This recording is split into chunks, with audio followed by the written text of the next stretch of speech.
The weight of a joke. They sent her to the ranch as a punchline, the fat girl nobody wanted, delivered to the angriest man in the territory. What those cruel women didn't know was that Caleb Stone wasn't looking for someone pretty. He was looking for someone who could survive him. And Martha Hale had been surviving her whole life. If you want to see how a woman turned mockery into victory, stay until the end of this story. And if this tale reaches you, drop a comment with your city. I want to see how far Martha's strength can travel. The laughter started before dawn.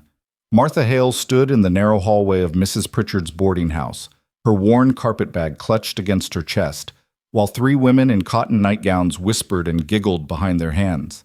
The floorboards creaked beneath her weight. They always did, and that small sound seemed to set off another wave of muffled snickering.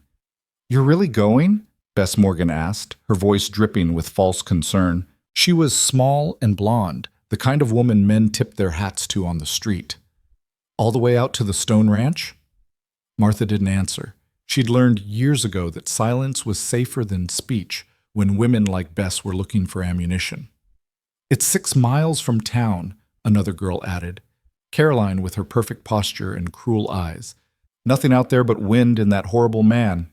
"Maybe he'll take one look at her and send her right back," Bess said, not even bothering to lower her voice now. "Can you imagine?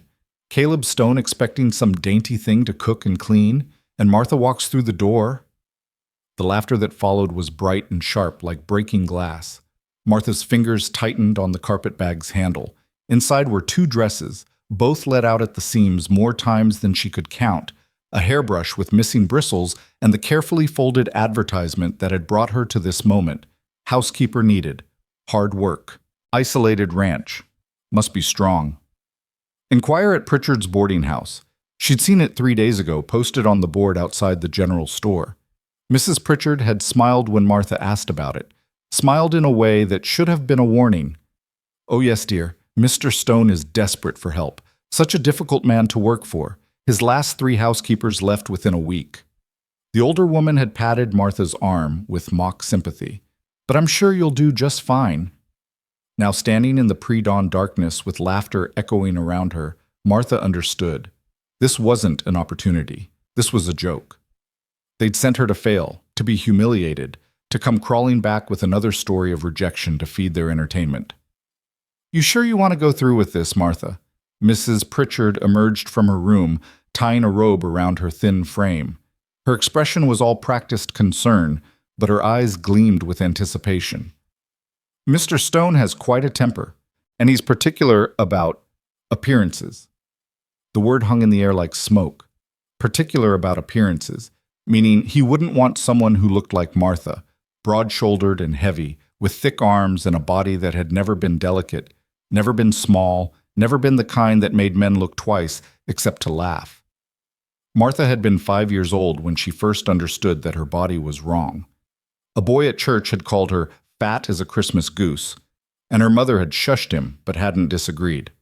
By 10, she was wearing dresses made from her father's old work shirts because nothing else would fit. By 15, she'd stopped looking in mirrors.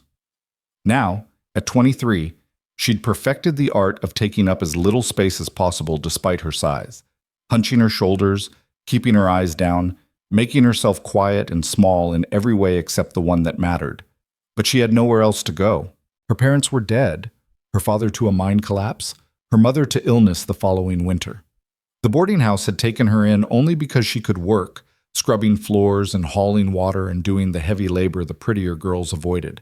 Mrs. Pritchard charged her double what she charged the others, claiming Martha ate more, used more space, required more accommodation. Martha had been saving for months to afford passage to Denver, where she hoped to find factory work, something anonymous and distant from small-town cruelty. But her savings had disappeared last week, stolen from beneath her mattress while she slept.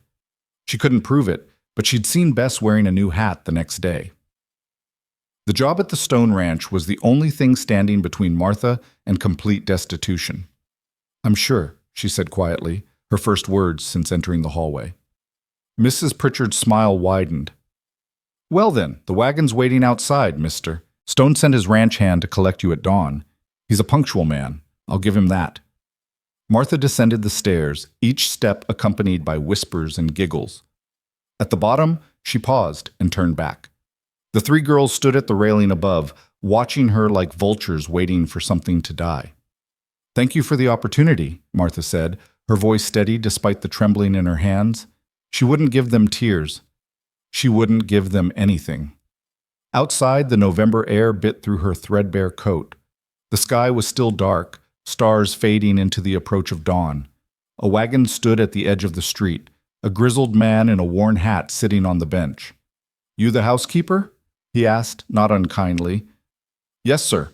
He grunted and gestured to the back of the wagon.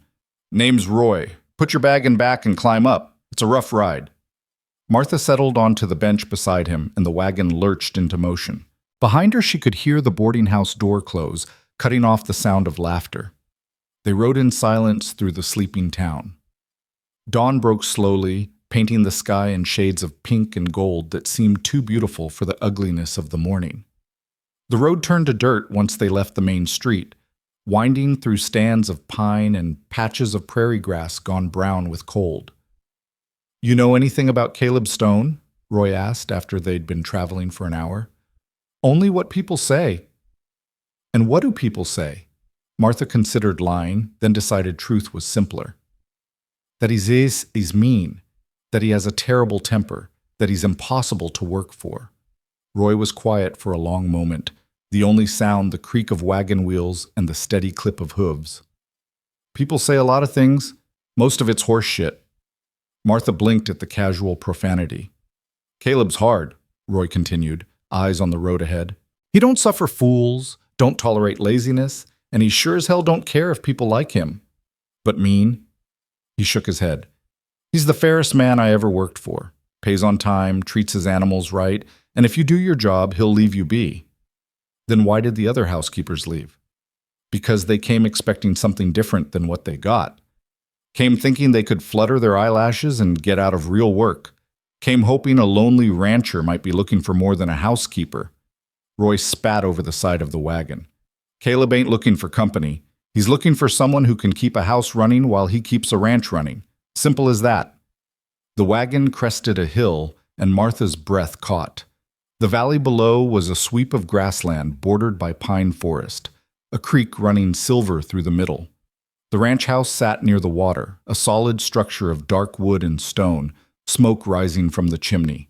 Beyond it stood a large barn, several outbuildings, and corrals where horses moved like shadows in the early light. It was beautiful. Isolated, yes, but beautiful in a way that made Martha's chest ache with something she couldn't name. "That's home," Roy said, and there was pride in his voice. "Been working this land for 5 years now. Best job I ever had." The wagon rolled down into the valley, and as they drew closer, Martha could see the place more clearly. The house was well maintained, but showed signs of bachelor living. Boots on the porch, tools leaning against the wall, curtains that hung crooked in the windows. The barn was in better shape, its doors freshly painted, the fencing around the corrals straight and strong. A man emerged from the barn as they approached, and Martha knew immediately that this was Caleb Stone. He was tall and broad-shouldered, wearing work clothes and a battered hat that shadowed his face. He moved with the easy confidence of someone completely at home in his body, crossing the yard with long strides. As the wagon pulled to a stop, he looked up and Martha saw his face clearly for the first time. He wasn't handsome in the conventional sense. His features were too rough, his jaw too hard, a scar cutting through his left eyebrow. But there was something arresting about him, something in the directness of his gaze that made her want to look away and keep staring all at once. His eyes, a pale gray like winter sky, swept over her once, expression unreadable. Then he turned to Roy. "This is the housekeeper Mrs. Pritchard sent?" "Yes, sir, this is—" Roy paused, glancing at Martha. "Martha Hale," she supplied, climbing down from the wagon with as much dignity as she could manage. Her legs were stiff from the ride, and she stumbled slightly on landing. Caleb's expression didn't change. He studied her for a long moment, and Martha felt every pound of her weight, every inch of space she occupied, every imperfection on display beneath that cool gray stare. "No," he said finally. The word was flat, final. Martha's stomach dropped. "Sir?" "I said no." Caleb turned back toward the barn. "Roy, Take her back to town. Now hold on, Roy started, but Caleb cut him off with a raised hand. I know what this is, Caleb said, his voice hard. I know exactly what this is. He spun back to face Martha, and she saw anger there, not directed at her, but at something beyond her. Mrs. Pritchard thinks she's clever. Sends me 3 useless women who couldn't tell a skillet from a shovel, and when I send them back, she gets to tell the whole town what an unreasonable bastard I am. Then she sends you. Martha's throat was tight. I can work, sir. I'm strong. I can... Stop. Caleb's voice was quiet but firm. I'm not sending you away because I think you can't work. I'm sending you away because I won't be party to whatever cruel game those women in town are playing. The words hit Martha like a physical blow. He knew. He understood exactly what this was. Understood that she'd been sent here as a joke, as entertainment, as something to laugh about over tea and gossip. And he was refusing to participate. It should have felt like kindness.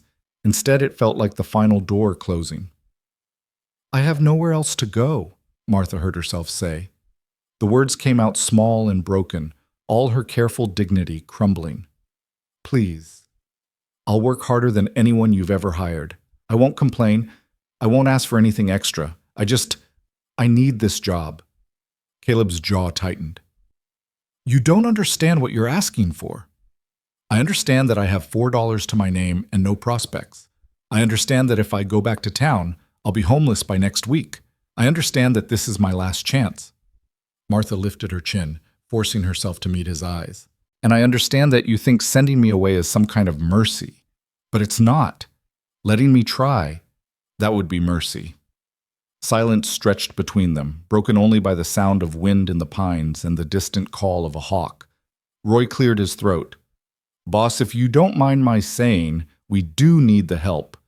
House has been going to hell since old Annie left last spring. Caleb didn't take his eyes off Martha. She watched thoughts move across his face like clouds, doubt, frustration, something that might have been respect. You'll work, he said finally. Sunrise to sunset, cooking, cleaning, laundry, whatever needs doing. The work is hard and there's a lot of it. I won't make allowances because you're a woman, and I won't tolerate complaining or half measures. Yes, sir. You'll have Sundays off and a private room in the back of the house. Wages are $2 a week plus room and board. You leave when you want, but if you leave, there's no coming back. $2 a week. It was more than Mrs. Pritchard had paid her for twice the work. That's fair, Martha said. Caleb studied her a moment longer, then nodded once. Roy, show her the house. I've got work to finish. He walked away without another word, disappearing back into the barn. Roy climbed down from the wagon and grabbed Martha's carpet bag. Well, that went better than expected. Come on, I'll show you around. The house was larger than it had looked from the outside. A main room with a stone fireplace, a kitchen with a cast-iron stove, 2 bedrooms, and a small back room that would be Martha's. The furniture was simple but well made. The floors were wood that needed scrubbing, and every surface was covered in a fine layer of dust. Caleb's not much for housekeeping, Roy said apologetically. He keeps the barn spotless, but can't seem to care about the house the same way. It's fine, Martha said, looking around with something like hunger. It was a mess, yes, but it was also a home, a real home with solid walls and glass windows and a roof that didn't leak. I can work with this. Roy showed her the kitchen supplies, the water pump outside, the woodshed, the smokehouse. You'll cook for me and Caleb. I live in the bunkhouse by the barn. Breakfast at dawn, dinner at noon, supper at dark. Caleb's not picky, but he appreciates a decent meal. I can cook, Martha said. She'd been cooking for the boarding house for years. Large meals, simple but filling. Good. I'll leave you to settle in then. If you need anything, just holler. Roy paused at the door. And Martha? Don't take Caleb's gruffness personal. He's harder on himself than he'll ever be on you. When he was gone, Martha stood in the center of the kitchen and let herself breathe. Really breathe, for the first time in hours. Maybe days, maybe weeks. She'd done it. She'd made it through the door. Now all she had to do was prove she deserved to stay. Martha spent the rest of the morning taking inventory. The pantry was reasonably stocked. Flour, beans, coffee, salt pork, dried apples. The kitchen had good knives, a sturdy table, enough pots and pans to work with. The bedroom she'd been given was small but clean, with a narrow bed and a dresser that had seen better days. She unpacked her carpet bag. It took less than 5 minutes, and then got to work. The kitchen floor first, on her hands and knees with a scrub brush and lye soap, working the dirt and grime from between the floorboards. Her back ached within the first hour, but she kept going. The table next, scrubbed until the wood grain showed through. The stove, cleaned of grease and ash. The windows, washed until light poured through clean glass. By noon, she had a simple meal ready: beans with salt pork, cornbread, coffee. She rang the bell Roy had shown her, and both men appeared within minutes. They ate in silence, Caleb not even looking at her, Roy making small talk about the weather and the horses. When they finished, both men stood, and Caleb paused. "It's good," he said gruffly, not meeting her eyes. "The food." Then he was gone, back to whatever work consumed his days. Martha cleaned up and kept working. The main room, swept and dusted, the furniture, polished. The bedrooms, she left Caleb's door closed but tackled the guest room, washing linens that hadn't been washed in months. By the time evening fell, her hands were raw, her back screaming, her feet numb from standing. But the house looked different, cleaner, cared for, like someone actually lived here instead of just passing through. She made supper, fried potatoes and onions, the last of some venison Roy brought from the smokehouse, more cornbread. Again, the men came when she rang the bell. Again, they ate in silence. This time, when Caleb stood to leave, he stopped and looked at her directly. "You worked hard today," he said. It wasn't praise, just observation. "Yes, sir." "Tomorrow will be harder." "Yes, sir." Something flickered in his eyes. Maybe approval, maybe just acknowledgement. Then he left, and Martha was alone with the gathering darkness and the knowledge that she'd survived one day. Just one day. But it was more than those women in town had expected her to manage. That night, lying in her narrow bed with muscles aching and hands throbbing, Martha allowed herself something she hadn't permitted in years. She allowed herself hope. Not the wild, desperate hope of transformation or rescue, but the quiet, steady hope of endurance. She could do this work. She could meet Caleb Stone's standards. She could prove that she was more than a punchline, more than a body to be mocked. She could survive. And if she could survive, maybe, just maybe, she could build something that resembled a life. Outside, the wind moved through the pines with a sound like whispered promises. Somewhere in the barn, Caleb Stone probably stood among his horses, finding peace in their simple presence. And in the bunkhouse, Roy settled in for the night, satisfied with his day's work. 3 people, 3 separate spaces, all under the same Montana sky. But not for long. Because what none of them knew yet was that Martha Hale had not come to the Stone Ranch to fail. She had come to the Stone Ranch because she had nowhere else to go, nothing else to lose, and absolutely everything to prove.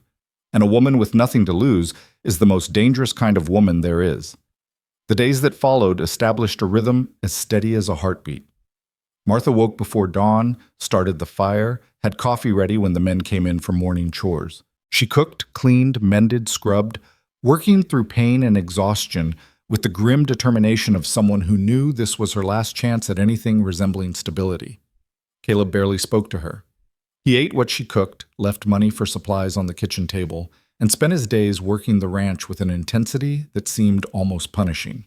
Sometimes she'd see him from the kitchen window, hauling fence posts, breaking horses, chopping wood with mechanical precision, and she'd wonder what drove a man to work himself so hard. Roy was friendlier, stopping to chat while she cooked, complimenting her biscuits, sharing bits of ranch gossip. He'd been with Caleb for 5 years, he told her, and in that time had never seen the boss take a day off, never seen him go into town except for necessary supplies, never seen him with a woman or heard him speak of family. "He came out here 6 years ago," Roy said one afternoon, helping Martha carry water from the pump. "Bought the land with cash, built this place with his own hands mostly. Don't know what he did before or where he came from. He don't talk about it." "Does he ever talk about anything?" Martha asked, then immediately regretted the question. It wasn't her place to gossip about her employer, but Roy just laughed. "He talks to the horses more than he talks to people. But when he does talk, it's usually worth listening to. He don't waste words." That much was true. In 2 weeks, Caleb had spoken to Martha perhaps 20 times, and every word had been about work. Instructions, observations, the occasional good when she'd done something right. It should have bothered her, this silent existence. Instead, she found it strangely peaceful. There was no need to perform, no need to make herself smaller or quieter or less. She could simply work, and the work itself was all that mattered. The house transformed under her hands. She scrubbed years of neglect from corners and crevices, mended curtains and linens, reorganized the pantry with ruthless efficiency. She learned to cook on the temperamental stove, figured out which pans heated evenly and which burned everything they touched. She learned that Caleb preferred his coffee black and scalding, that Roy had a sweet tooth, that both men could eat quantities of food that would shame a small army. And slowly, carefully, she began to feel something she hadn't felt in years. She began to feel competent, useful, like she was good at something that mattered. The other housekeepers had quit, Roy had said, but Martha had no intention of quitting. This wasn't just a job. This was proof. Proof that she could endure, could contribute, could earn her place in the world through sheer determination, if nothing else. 3 weeks into her employment, the first test came. Martha was in the kitchen making bread when she heard horses approaching, multiple horses, moving fast. Through the window, she saw 3 riders coming up the road, and even from a distance, she recognized 2 of them. Bess Morgan and Caroline Fletcher, dressed in their Sunday best despite it being a Thursday. Martha's stomach clenched. They'd come to see her fail, to witness her humiliation, to collect their entertainment. The third rider was a man she didn't recognize, young and well-dressed, probably one of the town boys they'd brought along for protection or prestige. She watched them dismount, watched Bess and Caroline look around with barely concealed disdain, watched them approach the house with the confidence of people who believed they belonged everywhere. Martha wiped her flour-covered hands on her apron and waited. The knock came sharp and imperious. She opened the door to find all 3 of them on the porch, Bess and Caroline looking at her with expressions of exaggerated surprise. "Martha!" Bess exclaimed, as if she hadn't known exactly who would answer. "We were just passing by and thought we'd stop to see how you're managing." Just passing by was a lie. The ranch was 6 miles from town in a direction that led nowhere else. "I'm managing fine," Martha said evenly. "Thank you for asking." Caroline peered past her into the house, eyes widening slightly at the clean floors and tidy kitchen. "Oh my, you've actually been working." The surprise in her voice was supposed to be insulting, Martha knew, as if the idea of Martha being capable of real work was laughable. "Yes, ma'am, that's what I was hired to do." "And Mr. Stone?" Bess asked, looking around. "How does he find your services?" The pause before services was deliberate, the implication crude. Martha felt heat rise in her cheeks but kept her voice level. "I wouldn't know. He doesn't discuss his opinions with me." "How mysterious," Caroline said with a little laugh. "We'd heard he was impossible to please, but perhaps his standards have changed."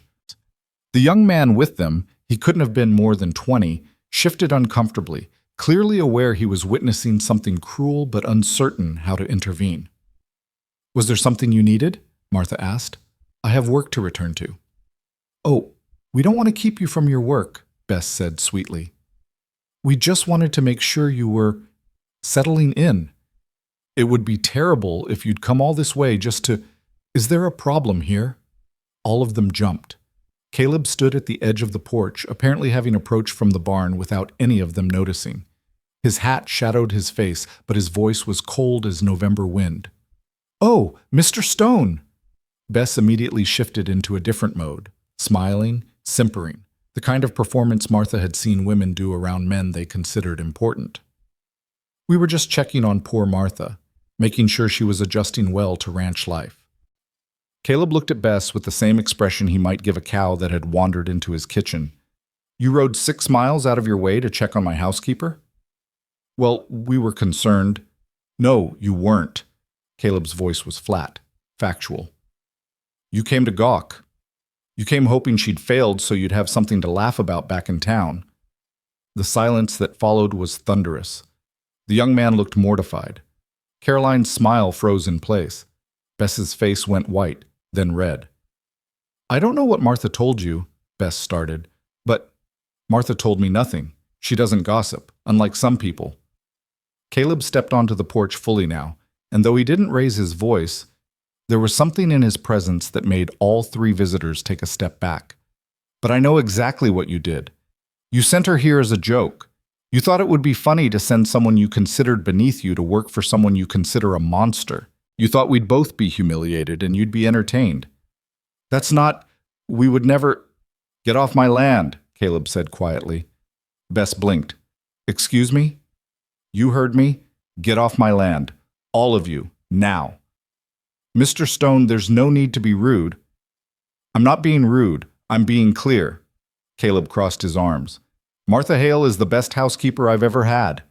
She works harder than anyone I've employed, never complains, and does everything I ask without cutting corners. If you came here expecting to find her broken or defeated, you're going to be disappointed. And if you came here to cause trouble, you're going to be escorted off this property by force if necessary. The young man was already backing toward the horses. Caroline followed quickly.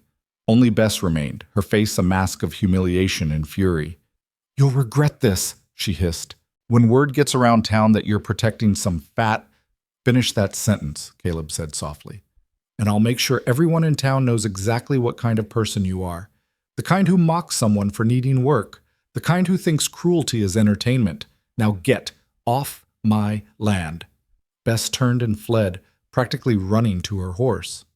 Martha stood in the doorway, frozen, as the three riders galloped away in a cloud of dust and shame. Caleb watched them go, then turned to her. For a long moment, he just looked at her, and Martha couldn't read his expression. You told me you could work, he said finally. You didn't tell me you'd have to put up with that kind of treatment.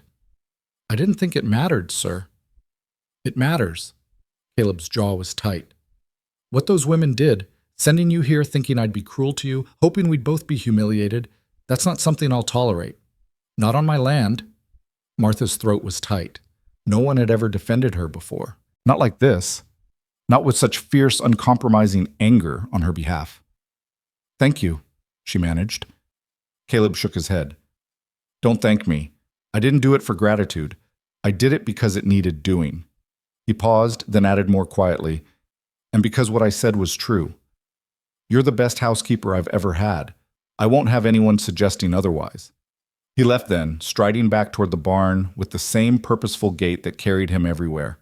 Martha stood alone on the porch, flowers still on her hands, tears burning in her eyes that she absolutely refused to let fall.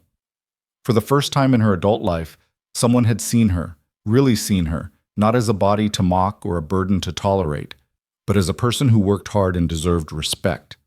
And he'd defended her, not because he pitied her, not because he felt sorry for her, but because she'd earned it. Martha went back to her bread dough, kneading with hands that trembled slightly, and allowed herself to feel what she'd been fighting for weeks. Allowed herself to feel like maybe, just maybe, she'd finally found a place where her worth wasn't measured by her weight or her face, but by the work of her hands and the strength of her will. Outside, the Montana sun climbed higher in a sky so blue it hurt to look at, and in the barn, Caleb Stone returned to his horses, trying to ignore the unfamiliar feeling in his chest that might have been respect, might have been recognition, might have been the first crack in the armor he'd built around his solitary life. The bread Martha baked that afternoon was the best she'd ever made, golden and perfect, with a crust that crackled and an interior soft as cloud. She served it at supper with butter and honey, and when Caleb took his first bite, he paused. "This is excellent," he said, looking at her directly. "Thank you, sir." "Stop calling me sir. My name is Caleb." It was the first personal thing he'd said to her in 3 weeks. "Yes, sir, Caleb." The corner of his mouth twitched, almost but not quite a smile. Then he returned to his meal, and the moment passed. But something had shifted. Some invisible wall had developed a crack, and through that crack, the smallest amount of light was beginning to shine. Neither of them knew it yet, but this was the beginning of everything. That evening, as Martha cleaned the supper dishes, she heard Roy's laughter from the porch where he and Caleb sat with their after-dinner coffee. The sound was warm and easy, so different from the tense silence that usually filled the house. She dried her hands and stepped to the doorway, not intruding but curious. You should have seen Bess Morgan's face, Roy was saying, slapping his knee.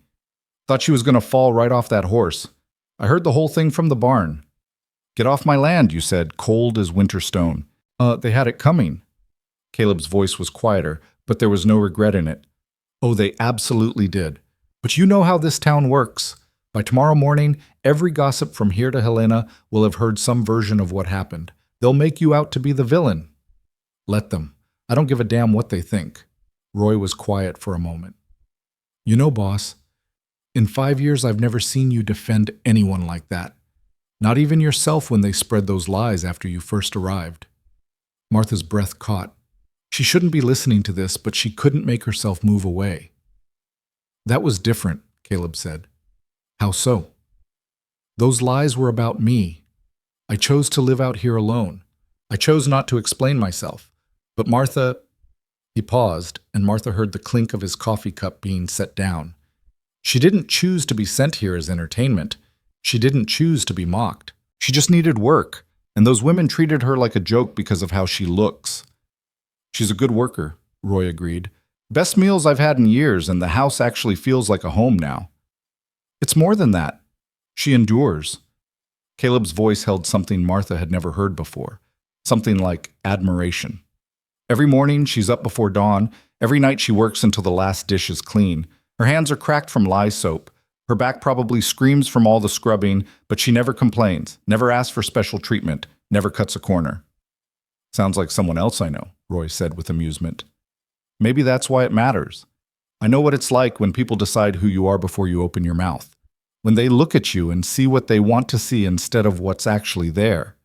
Martha pressed her hand to her mouth, afraid any sound might reveal her presence. In all her life, no one had ever understood this, had ever put words to the invisible weight she carried every day. Well, Roy said after a moment, whatever happens in town, that girl's got a place here as long as she wants it. That's worth something. Yeah, Caleb said quietly. It is. Martha slipped back to the kitchen, her heart beating hard against her ribs. She finished the dishes with trembling hands, banked the fire for the night, and retreated to her small room where she sat on the edge of her narrow bed and finally let herself cry. But these weren't tears of shame or hurt. These were tears of relief, of recognition, of the overwhelming feeling of being seen as a whole person for the first time in her adult life. She fell asleep that night thinking maybe survival wasn't the only thing she could hope for anymore. The next morning brought the consequences Roy had predicted. Martha was in the kitchen preparing breakfast when she heard horses again, this time just one rider, moving at a leisurely pace. Through the window she saw Mrs. Pritchard's buggy rolling up the path, the boarding house matron herself at the reins. Martha's stomach tightened, but she kept working, sliding biscuits into the oven and turning bacon in the skillet. She wouldn't hide. She wouldn't cower. The knock came just as Caleb entered from the barn, his hair damp from washing up at the pump. He looked at the door, then at Martha, one eyebrow raised in question. It's Mrs. Pritchard, Martha said quietly. Something dangerous flickered in Caleb's eyes. Stay here. He opened the door before the second knock could land. Mrs. Pritchard stood on the porch in her finest dress, her expression set in lines of righteous indignation. Mr. Stone, I've come to collect my girl. Your girl? Caleb's voice was ice. Martha Hale. I'm responsible for her, and I've heard some very disturbing reports about yesterday's incident. Is that so? And what exactly did you hear? Mrs. Pritchard drew herself up to her full height, which brought her roughly to Caleb's shoulder. I heard that you verbally accused some of our town's finest young ladies when they came to check on poor Martha's welfare. That you made wild accusations and ordered them off your property in a most ungentlemanly fashion.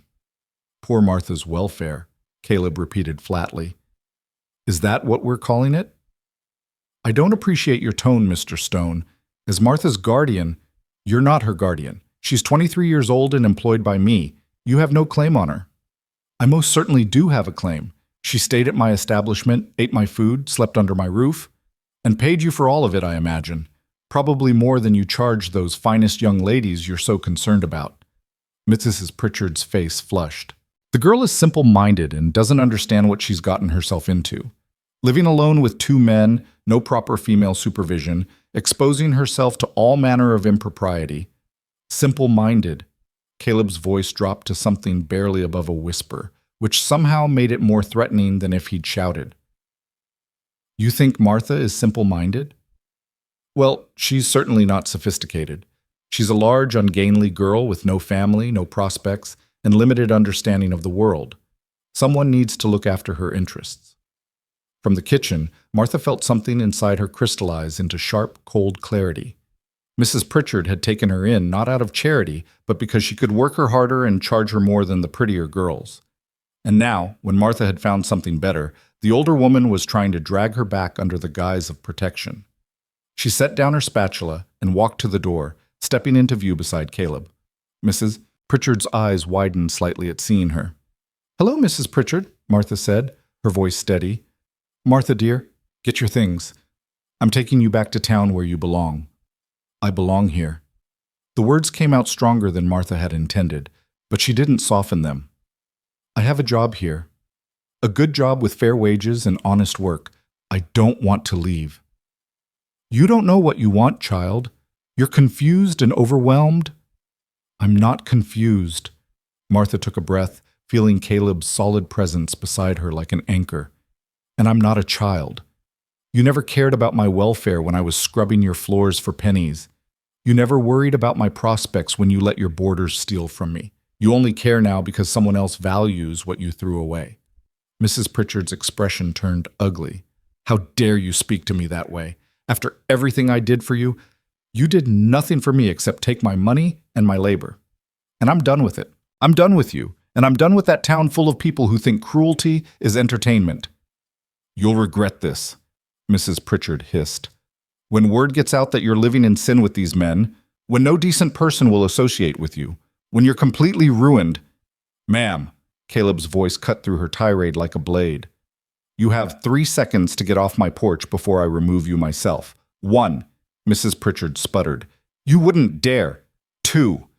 The older woman grabbed her skirts and hurried back to her buggy, throwing one last venomous look over her shoulder. "You'll both be sorry for this. The whole territory will know what kind of people you are." 3, Caleb said quietly, and Mrs. Pritchard snapped the reins, sending her horse lurching forward. They watched her go in silence. When the buggy disappeared over the hill, Martha realized she was shaking, not from fear, but from the sheer adrenaline of having finally stood up for herself. "That was well done," Caleb said. Martha turned to look at him. "Was it? She's right about one thing. The whole territory will hear about this. People will talk." "People always talk. The question is whether you care what they say." "Don't you?" Caleb was quiet for a long moment, his gaze distant. 6 years ago, I came to this territory with nothing but a wagon full of tools and enough cash to buy land. Within a month, the rumors started. That I was running from the law. That I'd killed a man back east. That I was dangerous, violent, unstable. He looked at her directly then, his gray eyes unreadable. None of it was true. But it didn't matter. People had decided who I was, and nothing I said or did would change their minds. "So you stopped trying," Martha said softly. "I stopped caring. I built this ranch, hired good men like Roy, and lived my life the way I wanted. The gossips in town can say whatever they want. It doesn't change the fact that my fences are straight, my horses are healthy, and my land is paid for." Martha understood what he wasn't saying directly. He was telling her that she could live the same way, that she could stop letting other people's opinions define her worth. "The bacon's burning," Caleb added, his mouth twitching. Martha gasped and ran back to the kitchen, rescuing the skillet just before disaster struck. Caleb followed her inside, and for the first time since she'd arrived, he sat at the table while she cooked instead of waiting outside until the meal was ready. "You meant what you said?" he asked. "About belonging here?" Martha flipped the bacon, buying herself a moment to think. "Yes, if you'll let me stay." "It's not about letting you. You've earned your place here." He paused. "But you should know what you're choosing. That woman was right about one thing. People will talk. A single woman living with 2 unmarried men, no matter how innocent the arrangement, will give the gossips ammunition. I know. It might make it harder for you. If you ever want to leave, want to find a husband, settle in town, I don't want any of that." Martha turned to face him fully. "I don't want a husband who would judge me based on gossip. I don't want to settle in a town where people treated me like a joke.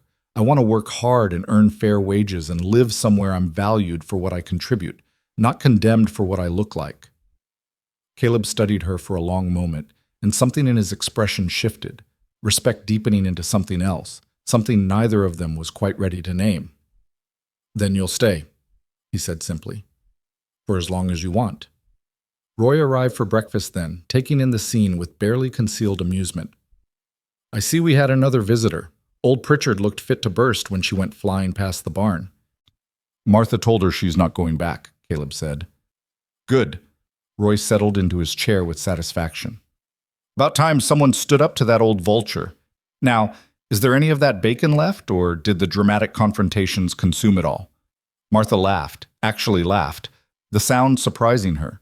She served them both generous portions, and they ate in comfortable silence, broken only by Roy's occasional comments about the day's work ahead. After they left, Martha cleaned up and started on the mountain of mending that had accumulated. As she worked, stitching a tear in one of Caleb's work shirts, she thought about what he'd said. That she'd earned her place here, not been given it out of pity, not been granted it as charity, but earned it through her own effort and determination. The concept was so foreign, it almost didn't make sense. All her life, she'd been made to feel like she was taking up space she hadn't earned, consuming resources she didn't deserve, existing as a burden others had to tolerate. But here, in this rough house on this isolated ranch, she was valuable, necessary, respected. The shirt she was mending was worn soft from use, the fabric carrying the faint scent of leather and pine and honest sweat. She took more care with her stitches than strictly necessary, making them small and even, reinforcing the seam so it would hold for years. When Caleb came in for the midday meal, he noticed immediately. "You didn't have to mend that. I've got others." "I know, but this one's barely worn. Seemed wasteful to throw it aside just because of one tear." He turned the shirt over in his hands, examining her work. "This is better stitching than it had when it was new." "Well, you paid for a housekeeper. That includes mending." "I paid for a housekeeper. I'm getting a miracle worker." He said it matter-of-factly, like he was commenting on the weather, but Martha felt warmth spread through her chest. Over the following days, a new rhythm established itself. Caleb still didn't talk much, but he started staying in the house a bit longer after meals, occasionally asking Martha's opinion on household matters, or mentioning plans for ranch improvements. Roy became downright chatty, sharing stories about the horses and teaching Martha the names of all the different animals. And slowly, carefully, Martha began to understand that this wasn't just a job anymore. This was becoming a home. A week after Mrs. Pritchard's visit, Martha was hanging laundry on the line behind the house when she saw a young woman riding up the path. Not from town. The horse was too fine, the woman's riding habit too expensive. She dismounted with practiced grace and knocked on the front door. Martha hurried around the house, wiping her damp hands on her apron. "Can I help you?" The woman turned, and Martha saw she was perhaps 30, with dark hair and intelligent eyes. "I'm looking for Mr. Caleb Stone. I'm Elizabeth Farrow. My husband owns the ranch east of here. He's working in the north pasture, ma'am. I can fetch him if it's urgent." "No need. I actually came to speak with you, if you're Martha Hale." Martha's guard went up immediately. "I am." Elizabeth smiled, and it seemed genuine. "I heard you told Adelaide Pritchard where she could shove her false charity. I wanted to shake your hand." Of all the things Martha had expected, this wasn't it. "I'm sorry?" "That woman has been terrorizing vulnerable girls for years, taking their wages and their dignity while pretending to be a pillar of the community. I've wanted to confront her myself, but my husband worries about social consequences." Elizabeth's smile turned wry. "Apparently you're braver than I am." "I don't know about brave. I just didn't have anywhere else to go." That's exactly when bravery matters most, when you're backed into a corner and still choose to fight. Elizabeth glanced toward the house. "I also heard the Bess Morgan came out here to mock you, and Mr. Stone sent her packing. That must have been satisfying." Martha didn't know what to make of this woman, this stranger who seemed to understand exactly what had happened and didn't condemn it. "It was surprising," Martha said carefully. "I'm not used to people defending me." "Well, get used to it. Caleb Stone is many things, but he doesn't tolerate injustice on his land. My husband says he's the most honorable man he's ever dealt with, even if he is impossible to get to know. Elizabeth's expression softened. I came because I wanted you to know that not everyone in this territory is like those boarding house harpies. Some of us see what you did, standing up for yourself, demanding to be treated with respect, and we admire it. Martha's throat was tight. Thank you. If you ever need anything, real friendship, not the false kind, our ranch is 3 miles east. You're welcome anytime. Elizabeth started back toward her horse, then paused. Oh, and Martha, the way I hear it, you're doing exceptional work here. Don't let anyone make you feel like you don't deserve that recognition. She rode away before Martha could respond, leaving Martha standing in the yard with tears in her eyes, and something warm and unfamiliar blooming in her chest. That evening, she told Caleb about the visit. He listened without interrupting, his expression thoughtful. The Farrows are good people, he said when she finished. Tom Farrow helped me when I first bought this land, gave me advice on where to dig the well and how to manage winter feed. His wife is sharp as a tack. She said you were honorable. Caleb snorted. She's being generous. No, she's being accurate. Martha surprised herself with her boldness. You've been nothing but fair with me since I arrived. More than fair. I've given you hard work and barely spoken to you for weeks. That's not generosity. It's honesty. You told me what you expected, paid me fairly, and treated me like someone capable of meeting those expectations. That's more respect than I've had from anyone in years. Caleb looked at her then, really looked at her, and Martha held his gaze. In the lamplight, his features seemed less harsh, the scar through his eyebrow less intimidating. He was still not a handsome man by conventional standards, but there was something compelling about him, something in the directness of his eyes and the set of his jaw that spoke of absolute integrity. You're capable of more than meeting expectations, he said quietly. You exceed them, every day. The words hung in the air between them, heavy with meaning neither of them was quite ready to examine. Roy chose that moment to burst through the door, tracking mud and excitement in equal measure. Boss, that mare in the east barn, she's foaling early. Looks like it might be trouble. Caleb was on his feet instantly. How early? At least 3 weeks, and she's struggling. They both headed for the door at a run. Martha followed without thinking, grabbing a lantern from the kitchen. In the barn, the mare was on her side, flanks heaving, eyes rolling with distress. Easy, girl, Caleb murmured, kneeling beside her. His hands moved over her belly with practiced gentleness. The foal's breech. We need to turn it. For the next hour, Martha watched Caleb work with a patience and skill that took her breath away. He spoke constantly to the mare in a low, soothing voice, his movements careful and precise despite the urgency. Roy assisted, following orders without question, and Martha held the lantern steady and brought clean water when Caleb needed it. Finally, impossibly, a tiny foal slid into the world, wet and trembling.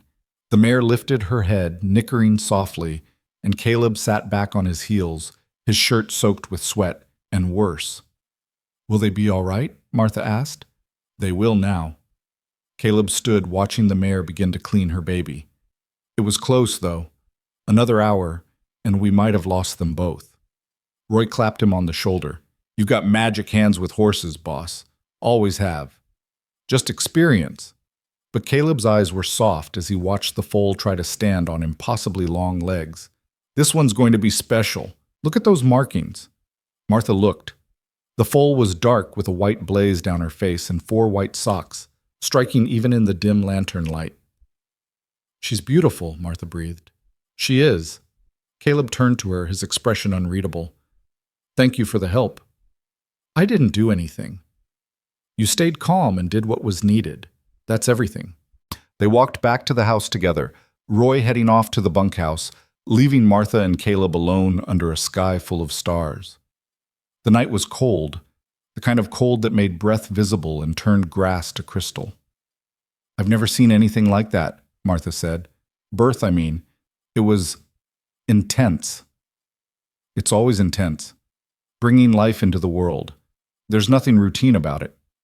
Caleb paused at the porch steps. You didn't have to come to the barn. Most housekeepers would have stayed inside. Most housekeepers aren't built like me. I figured if you needed someone to hold something heavy or help restrain the mare, I could manage. You could manage, Caleb agreed. You can manage a hell of a lot more than people give you credit for. Martha looked at him, this man who'd given her a chance when everyone else saw a punchline, who'd defended her against mockery, who treated her like a person instead of a problem. So can you, she said softly. Something passed between them then.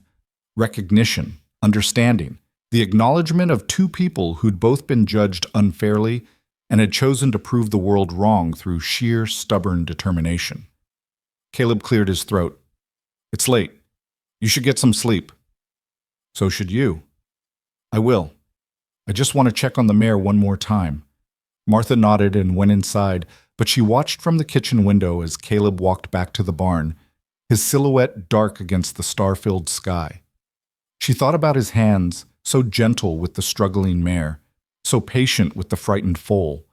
She thought about the way he'd spoken to the animal, his voice soft with compassion that he never quite showed to people. She thought about the fact that she'd been here a month now, and every day she felt less like a housekeeper and more like someone who belonged. It should have scared her, this growing attachment to a place and a man she barely knew. Instead, it felt like the most natural thing in the world, like a key finally finding the lock it was meant for. In the barn, Caleb checked the mare one last time, running his hand down her neck, murmuring praise she couldn't understand but seemed to feel. The foal was nursing now, tail switching with satisfaction, and the mare's eyes were calm. He should go back to the house, should get some sleep before dawn came too soon, but he lingered, thinking about Martha's face in the lantern light as she watched new life enter the world, thinking about the way she'd stood up to Mrs. Pritchard without flinching, thinking about the fact that his house felt different now, warmer, lived in, like a home instead of just a place to sleep between workdays. Caleb Stone had built his life around solitude, had convinced himself that he preferred it, that he needed nothing and no one except his land and his horses. But standing in the barn with straw under his boots and the smell of new life in the air, he had to admit that maybe, just maybe, he'd been wrong. The foal's arrival changed something fundamental in the rhythm of the ranch. Caleb named her Starlight for the white blaze that looked like a streak of heaven down her dark face, and over the next 2 weeks, Martha found herself drawn to the barn more often than her duties required. She'd bring scraps from the kitchen for the mare, stand at the stall door watching the foal explore her small world on legs that grew stronger each day. She's going to be fast, Caleb said one afternoon, appearing beside Martha so quietly she jumped. See how she moves? Light on her feet, good balance. Her mother was one of the best cutting horses I've ever trained. What will you do with her? Martha asked, watching Starlight prance around the stall, her tiny hooves barely making sound on the straw. Train her, same as the others. Start her slow, teach her to trust. By the time she's 3, she'll be worth good money to the right buyer. He paused, then added, though I might keep this one. Something about her reminds me why I started this whole operation in the first place. Martha glanced at him. In the 6 weeks since she'd arrived, Caleb had shared almost nothing about his past, his reasons, the life he'd led before Montana. But standing here in the peaceful dimness of the barn, he seemed almost relaxed, almost willing to let her see beyond the walls he kept so carefully maintained. Why did you start this operation? She asked carefully, ready to retreat if he closed off. Caleb was quiet for so long she thought he wouldn't answer. Then he said, my father raised horses back in Missouri. He was a hard man, believed in breaking spirits to make animals obedient. Used to beat the fight out of them, said a horse needed to know who was master. His jaw tightened. I watched him break a 3-year-old stallion once. Beautiful animal, all fire and speed. By the time my father was done, that horse would barely move without permission. Had the look in his eyes like something had died inside. Martha's chest ached at the image, at the quiet pain in Caleb's voice. I swore when I left home that if I ever raised horses, I'd do it different. I'd earn their trust instead of demanding their fear. I'd show them they could be strong and still be safe. He looked at Starlight, his expression soft. Every horse I train, I'm proving something to that kid I used to be, proving there's another way. That's why you're so good with them, Martha said quietly. They feel the difference. Maybe. Or maybe I'm just stubborn. But his mouth curved slightly, almost a smile. They stood in comfortable silence, watching the foal nurse while her mother dozed peacefully. It struck Martha that this was the longest conversation she and Caleb had ever had that wasn't about work or household matters. It felt precious, fragile, like something that might shatter if she acknowledged it too directly. My mother used to say I was stubborn too, Martha found herself saying. She meant it as criticism, said I was too stubborn to accept reality, too stubborn to understand my limitations. But I think maybe stubbornness is just another word for refusing to break. Caleb turned to look at her fully, those gray eyes seeing too much. Your mother was wrong about your limitations. Was she? I'm a 23-year-old woman with no family, no education, and a body that makes people laugh. Those are pretty clear limitations. No education except you can read and write better than half the men in this territory, can manage household accounts without help, and can cook well enough to sell meals if you want it. No family except you've built yourself a place here through your own work. And as for your body, he stopped, seeming to choose his words carefully. Anyone who judges you based on how you look is a fool who can't recognize strength when they see it. Martha's breath caught. No one had ever spoken to her like this, with such matter-of-fact conviction, as if her worth was obvious and questioning it was simply evidence of others' blindness. You make it sound simple, she managed. It is simple. You work hard. You keep your word. You don't quit when things get difficult. Everything else is just noise. He reached out and ran his hand down the mare's neck, his touch gentle. Horses understand this instinctively. They don't care what you look like. They care whether you're trustworthy, whether you're patient, whether you respect them. People could learn a lot from horses. Is that why you prefer them to people? I prefer them because they're honest. A horse won't pretend to be your friend while stealing from you, won't smile while spreading lies. If a horse doesn't like you, it'll tell you straight out. He glanced at her. Present company accepted. I'm honest, Martha said. I know. It's one of the first things I noticed about you. When I tried to send you away that first day, you didn't make excuses or try to manipulate me. You just told me the truth, that you needed the work and had nowhere else to go. No pride, no pretense, just honesty. I didn't have energy for pride. I was too desperate. Desperation shows you who people really are. Some people become cruel when they're desperate, willing to hurt others to save themselves. You became honest. That says everything about your character. Martha turned away before he could see the tears forming. 6 weeks ago, she'd arrived at this ranch expecting to be mocked, expecting to fail, expecting nothing except another confirmation that she wasn't worthy of kindness or respect. Instead, she'd found a man who saw her clearly and valued what he saw. Thank you, she whispered. For what? For not being like everyone else. Caleb was quiet a moment. You should know, Martha, I'm not some noble soul who's above judgment. I'm just a man who learned the hard way that appearances lie and reputations are worth less than dirt. If people hadn't judged me unfairly, I probably wouldn't have thought twice about judging you. But you didn't judge me. No, I saw someone willing to work, and that was enough. He moved toward the barn door, pausing at the threshold. Supper in an hour? Yes, I made stew. Good. Roy's been talking about your stew all day. He left then, striding across the yard toward the house, and Martha stayed behind with the horses, letting herself feel the full weight of what had just passed between them. It wasn't love, she knew enough to recognize that. But it was something equally precious, mutual respect between two people who'd both been broken by the world's cruelty and had chosen to build themselves back stronger in the broken places. That evening, as Martha served stew and fresh bread, she noticed Roy watching her and Caleb with barely concealed interest. The older man's eyes moved between them like he was watching a chess game, seeing moves neither player had made yet. What? Caleb asked, catching Roy's expression. Nothing, boss. Just thinking this is the most peaceful supper I've had in years. House feels different lately. It's cleaner, Caleb said. Martha's done good work. That's not what I meant, and you know it. Roy sopped up stew with his bread, grinning. Place feels lived in, like a home instead of a camp. Martha felt heat rise in her cheeks, but Caleb just nodded slowly. Yeah, it does. The next morning brought unexpected visitors, but this time not from town. Martha was in the kitchen when she heard wagon wheels and looked out to see Tom Farrow's rig rolling up the path, his wife Elizabeth beside him on the bench.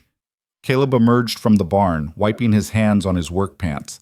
Martha watched through the window as the men shook hands, their conversation too quiet to hear. Elizabeth climbed down from the wagon and said something that made both men laugh, a rare sound from Caleb that made Martha smile. Then Elizabeth looked toward the house and waved, gesturing for Martha to come out. She dried her hands and stepped onto the porch, uncertain of her welcome. "Martha, perfect timing," Elizabeth called. "I was just telling these stubborn men that I need female conversation before I lose my mind. Will you take pity on me and share some coffee?" "Of course." Martha glanced at Caleb, who nodded. "Tom and I need to talk about breeding stock anyway," he said. "Take your time." The two women settled at the kitchen table while the men headed toward the corrals. Elizabeth accepted coffee with a grateful sigh and looked around the kitchen with open appreciation. "You've transformed this place. Last time I was here, must be a year ago now, it looked like a hunting camp. Now it actually looks like someone lives here. I just cleaned what needed cleaning. Don't diminish your work. I know the difference between basic housekeeping and genuine care." Elizabeth sipped her coffee. "Tom says Caleb seems different lately. Less," she paused, searching for the word. "Angry?" Martha suggested quietly. "Isolated. The anger was always there, I think, but under the surface. What Tom noticed was how alone Caleb kept himself, like he'd built walls nobody could cross. But apparently those walls have some cracks now." Martha felt exposed, like Elizabeth could see things Martha hadn't admitted even to herself. "He's been kind to me. Fair. He defended you publicly, from what I hear. Caleb Stone doesn't do anything publicly if he can help it. The man once rode 15 miles out of his way to avoid going through town on a Saturday when the streets were busy." Elizabeth leaned forward. "I'm not trying to make you uncomfortable.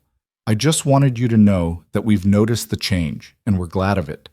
Caleb deserves some happiness, and so do you. I'm just his housekeeper." "Maybe, but I've known my share of housekeepers, and they don't usually look at their employers the way you look at him. And employers certainly don't defend their housekeepers like he defended you." Before Martha could respond, a commotion outside drew their attention.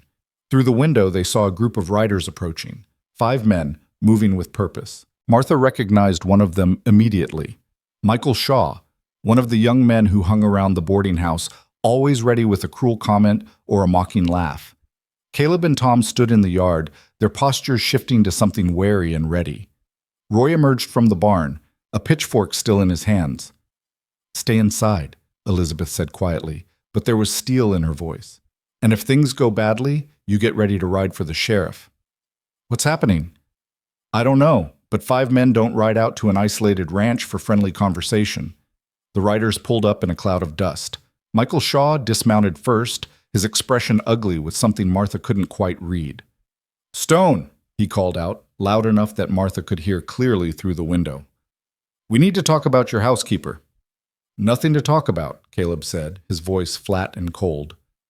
"She works for me. That's the end of it." "Is it? Because word around town is you've got an unmarried woman living in your house, alone with you in your hand. That's not proper." "What's not proper is you riding onto my land to discuss my business."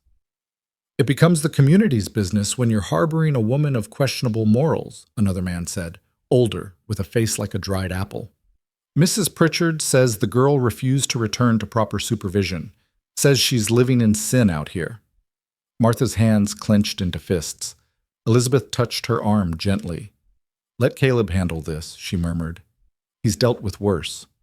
"We're here on behalf of the town council," Michael continued, "to ensure that Christian morality is being upheld. We have the right to—" "You have the right to get the hell off my property before I remove you myself," Caleb interrupted, his voice deadly quiet. "I don't care what title you're claiming or whose behalf you're pretending to act on. This is my land. Martha is my employee. What happens here is none of your concern. A man's immortal soul is everyone's concern. Don't." Caleb took a step forward, and even from inside, Martha could see the way the riders tensed. "Don't pretend this is about morality or souls or anything noble. This is about gossip and cruelty and small-minded people who can't stand to see someone rise above their station. You didn't care about Martha when she was being worked to death for pennies. You didn't care when she was being stolen from and mocked. But now that she's working for fair wages and being treated with respect, suddenly you're concerned about her welfare.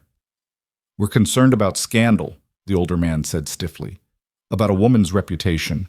Her reputation? Caleb's laugh was harsh. You mean the reputation you all destroyed years ago by treating her like she was less than human?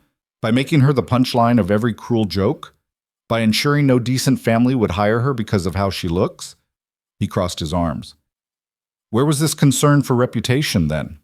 Tom Farrow stepped up beside Caleb, his presence solid and supporting. Gentlemen, I think you've made your position clear. Mr. Stone has made his equally clear. Unless you have legal grounds to be here, which you don't, I'd suggest you leave. This isn't over, Michael said, his face flushed with anger and something else, embarrassment at being called out so directly. The town council will hear about this. There will be consequences. There already are consequences, Caleb said coldly. From now on, none of you are welcome on my land. If I see any of you pass my property line again, I'll treat you as trespassers. Now get out. The men exchanged glances, clearly not having expected such absolute resistance. Slowly they remounted their horses, Michael shooting one last venomous look toward the house. You'll regret choosing that woman over your standing in the community, he called out. I have no standing in your community, and I regret nothing, Caleb replied. Leave. They rode away, and Martha realized she'd been holding her breath. Beside her, Elizabeth let out a slow exhale. Well, the older woman said, that was more dramatic than I expected, but not entirely surprising. Martha couldn't speak. She watched Caleb stand in the yard, his shoulders rigid with anger, and felt something break open inside her chest. He'd done it again, defended her, protected her, refused to let anyone diminish her worth. And this time, he'd done it knowing there would be real consequences, real cost to himself. Come on, Elizabeth said gently.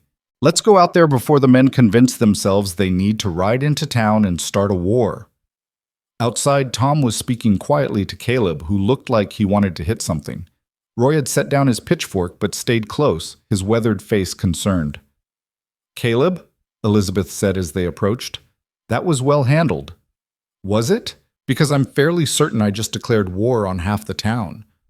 They declared war first by riding out here with their false morality and judgmental nonsense, Elizabeth replied firmly. You just refused to surrender. Caleb's eyes found Martha, and she saw worry there beneath the anger. I'm sorry. I should have anticipated this. Should have realized they'd come after you once the gossip spread. You have nothing to apologize for, Martha said, surprised by the strength in her own voice. They came here looking for shame and scandal, and all they found was honest work and mutual respect. That's not your failure. It's theirs. Martha's right, Tom added. Those men don't represent the whole community, just the loudest and most self-righteous part. There are plenty of us who don't care about boarding house gossip or who someone employs. But they're the ones with social power, Caleb said bitterly. They're the ones who control town business, who decide who's respectable and who's not. If they want to make things difficult, then let them try, Martha interrupted.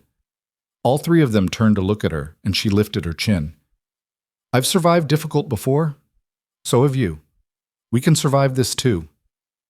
Something shifted in Caleb's expression. The anger banking down, replaced by something that looked almost like pride. Yeah, we can, Elizabeth smiled. That's settled then. Now, Tom, didn't you want to discuss breeding stock? And Martha, I'd love to see what you've done with the rest of the house if you have time. The moment diffused, tension easing into more normal conversation. The men headed to the corrals while Elizabeth and Martha returned to the house. But as Martha showed Elizabeth the parlor, she'd transformed from dusty storage to livable space. Her mind kept returning to Caleb's face when he'd defended her. He'd been furious, yes, but beneath the fury was something else, something protective and fierce that had nothing to do with duty or fairness and everything to do with genuine care. He's in love with you, you know, Elizabeth said suddenly. Martha nearly dropped the cushion she was holding. What? No, we barely speak to each other most days. Some people speak volumes in silence. I've watched how he looks at you when you're not paying attention. I've seen how his whole posture changes when you walk into a room. That's not employer and employee. That's something much more complicated. Even if that were true, which I don't think it is, I'm not exactly the kind of woman men fall in love with. Elizabeth's expression turned stern. Stop that. Stop diminishing yourself based on what cruel people taught you. You're hardworking, honest, resilient, and clearly capable of deep loyalty. Those are exactly the qualities a good man would value. Caleb isn't looking for a wife. He's made his peace with solitude. People who've made peace with solitude don't defend housekeepers like he defended you today. They don't stand against entire communities for someone they merely employ. Elizabeth caught Martha's hands. I'm not saying you need to act on it, or that anything needs to change. I'm just saying you should recognize what's happening here, because ignoring it won't make it go away. Martha's throat was tight. What if you're wrong? What if he's just being decent because he knows what it's like to be judged unfairly? Then I'm wrong, and you've lost nothing by allowing yourself to hope. But Martha, Elizabeth squeezed her hands gently. What if I'm right? What if you have a chance at something real, and you let it slip away because you're too afraid to believe you deserve it? Before Martha could answer, the men returned from the corrals, conversation easy and productive. Tom and Elizabeth prepared to leave, Elizabeth hugging Martha warmly. Think about what I said, she whispered. And remember, you're welcome at our ranch anytime you need a friend. After they left, the ranch settled back into its usual quiet. Roy returned to the barn, leaving Martha and Caleb alone in the yard as afternoon shadows lengthened. I meant what I said earlier, Caleb began. I should have seen this coming, should have protected you better from— Stop, Martha said gently. You can't protect me from people's opinions. Neither of us can control what others think or say. All we can control is how we respond. And how are you responding? Are you angry? Scared? Do you want to leave before things get worse? The question hung between them, heavy with implications neither of them had voiced. No, Martha said firmly. I'm not leaving. I told you, I've survived worse than small-town gossip, and I meant it when I said I belong here. Even if it costs you any chance at a normal life? At marriage? Family? Respectability? I never had a chance at those things anyway. At least here, I have honest work and people who treat me like a person instead of a problem. She met his eyes directly. Unless you want me to leave. If my presence is causing you trouble, you don't need— No. The word came out hard and fast, almost desperate. I don't want you to leave. I just want you to understand what you're choosing. I understand perfectly. I'm choosing to stay where I'm valued over running back to a place where I was only tolerated. That's not a difficult choice. Caleb studied her face like he was memorizing it, his expression complex and unreadable. You're stronger than anyone I've ever met. I'm just too stubborn to quit. It's the same thing. He started toward the barn, then paused. For what it's worth, Martha, I'm glad you came here, even if it complicates everything. I'm glad. He left before she could respond, but his words echoed in her mind as she returned to the house. I'm glad. Such simple words, but weighted with meaning she was only beginning to understand. That night, Martha lay in her narrow bed and let herself think about Elizabeth's words. Was Caleb in love with her? The idea seemed impossible. This strong, solitary man who'd built walls around himself so high that even kindness couldn't breach them. But then she thought about the way he'd stood between her and every cruelty, the way he saw her worth when no one else did, the way his voice softened when he said her name. And she thought about her own feelings, the way her chest tightened when he walked into a room, the way she listened for his footsteps, the way she'd started making his favorite meals not because he asked, but because seeing his quiet satisfaction made her happy. Was that love? She didn't know. She'd never been loved, never allowed herself to love, never imagined that someone like her could inspire such feelings in someone like him. But lying there in the darkness, listening to the wind move through the pines and the distant sound of horses settling for the night, Martha allowed herself something she'd forbidden for years. She allowed herself to hope. Not the desperate, grasping hope of rescue or transformation, but the quiet, steady hope that maybe, just maybe, two broken people could build something whole together. That maybe belonging wasn't about fitting into spaces others created, but about creating new spaces where two people could fit together despite all the ways the world said they didn't match. In the barn, Caleb stood in Starlight's stall, running his hands over the foal's soft coat, trying to make sense of the chaos in his chest. He'd built this life carefully, deliberately, choosing isolation over vulnerability because isolation was safer. He told himself he needed nothing but his land and his horses. But tonight, watching Martha stand firm against judgment and cruelty, watching her choose this place, choose him, in a way, he'd felt something crack wide open inside. Something he'd kept locked down for so long he'd almost forgotten it existed. Want. Need. The terrifying desire for connection with another human being.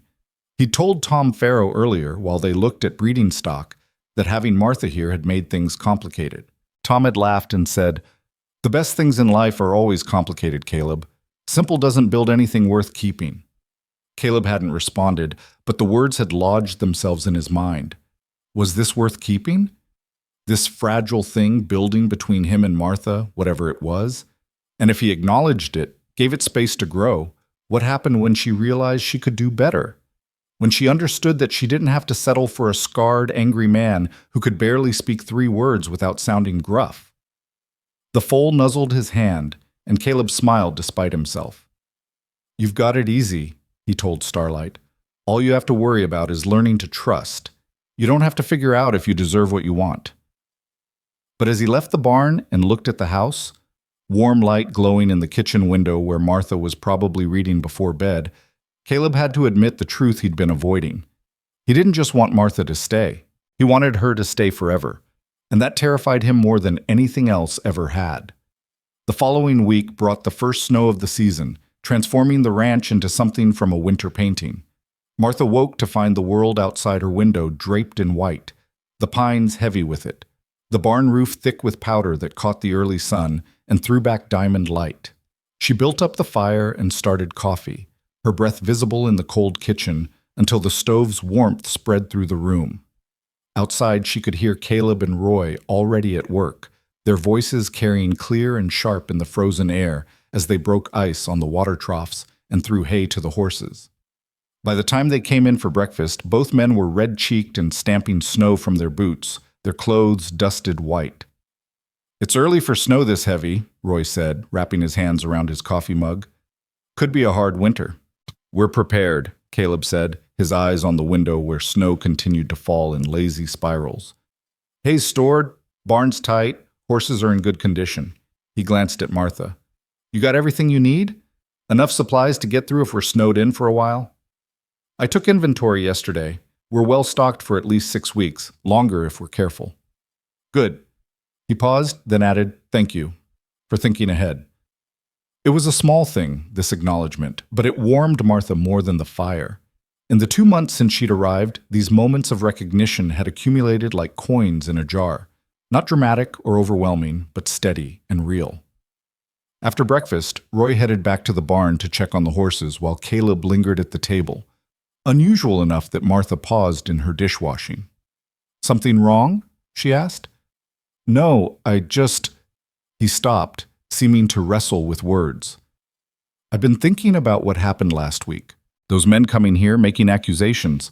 Martha's hand stilled in the wash water. "What about it?" "It's going to get worse before it gets better.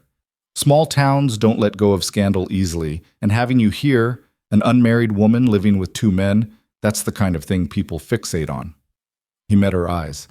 "I want you to stay, but I need you to understand what staying means. It means being talked about, judged, maybe even shunned. It means every time you go to town, people will whisper. Every time someone sees us together, they'll assume the worst. I know all that." "Do you? Because I'm not sure you understand how vicious people can be when they think they have moral authority on their side." His voice was rough with something that sounded like old pain. "When I first came here, the rumors were relentless. That I was a criminal, a killer, dangerous. Women crossed the street when they saw me. Merchants watched me in their stores like I might steal. It took years before some people like the Pharaohs, looked past the gossip to see the truth. And you survived it." "I survived it because I didn't care. Because I'd already decided people's opinions meant nothing to me." He leaned forward, his expression intense. "But you're different. You've been hurt by judgment your whole life. You've been made to feel less than human because of how you look. I don't want to add to that pain by making you a target for more cruelty." Martha dried her hands slowly, carefully, giving herself time to think. Then she turned to face him fully. You think I don't know what I'm choosing? You think I'm naive about what staying here means? I think you might be underestimating. I'm not. Her voice was firm. I know exactly what people will say. I know they'll call me immoral, shameless, desperate. I know they'll say you're taking advantage of me, or that I'm throwing myself at you, or any number of ugly things that people say when they can't imagine a woman like me being valued for anything except desperation. She took a breath. But here's what you don't understand, Caleb. Those people have been saying ugly things about me since I was a child. The difference is that here, with you, I have proof that they're wrong. What proof? You. The way you treat me, the way you see my work and value it, the way you stood up for me when those men came here, and when Bess Morgan tried to humiliate me, and when Mrs. Pritchard tried to drag me back to town. Her throat was tight, but she pushed through. You make me believe that I'm more than what they say I am, and as long as I have that, as long as I know someone sees my worth, I can survive whatever gossip they want to spread. Caleb stared at her, something vulnerable and raw crossing his face. You shouldn't have to survive anything. You should be able to live without constantly defending your right to exist. Maybe, but that's not the world we live in, is it? The world we live in judges people for being different, for not fitting into neat little boxes of what's acceptable. She moved closer to the table. You know that better than anyone. So why are you trying to protect me from something you couldn't protect yourself from? Because He stopped, jaw working like he was fighting words that wanted to escape. Because you matter more than I expected you to. The admission hung in the air between them, heavy and significant. Martha's heart hammered against her ribs. You matter to me too, she said quietly. This place, this work, the life I'm building here, it matters. And I won't let small-minded gossips take it away from me. From us. The last word slipped out before she could stop it, and she saw Caleb's eyes widen slightly. Us.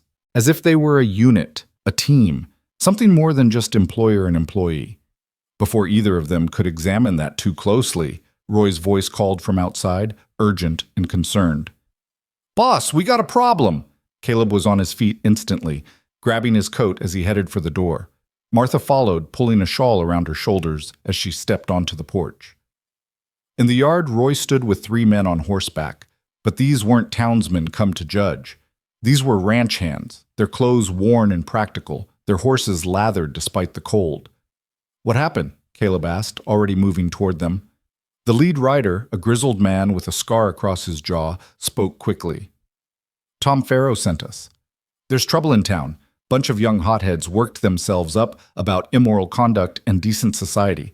They're planning to ride out here, force the woman to leave. Tom thought you should know. Martha felt ice that had nothing to do with the weather slide down her spine. How many? Caleb's voice was deadly calm. Maybe a dozen. They've been drinking since morning, getting themselves brave. Michael Shaw's leading them, talking about defending Christian values and protecting vulnerable women from corruption. When? Could be any time. Tom tried to talk them down, but they weren't listening. He said to tell you he's gone to find the sheriff, but that's a 2-hour ride in good weather, in this snow. The man shrugged. Caleb's jaw tightened. Roy, get the rifles from the house, clean and load them. Martha, pack a bag, enough for a few days. You're going to the Farrow Ranch. No. Martha's voice cut clear through the snow-muffled air. I'm not running. This isn't running, it's being smart. If they come here looking for trouble, then we deal with it, together. She crossed her arms. You said yourself that people judge based on assumptions. If I leave now, I'm confirming everything they believe. That I'm some fallen woman being protected by a man. That I'm weak and need rescuing. That I don't have the right to make my own choices. Martha, no, Caleb, I stayed when Mrs. Pritchard tried to take me. I stayed when those men came with their accusations.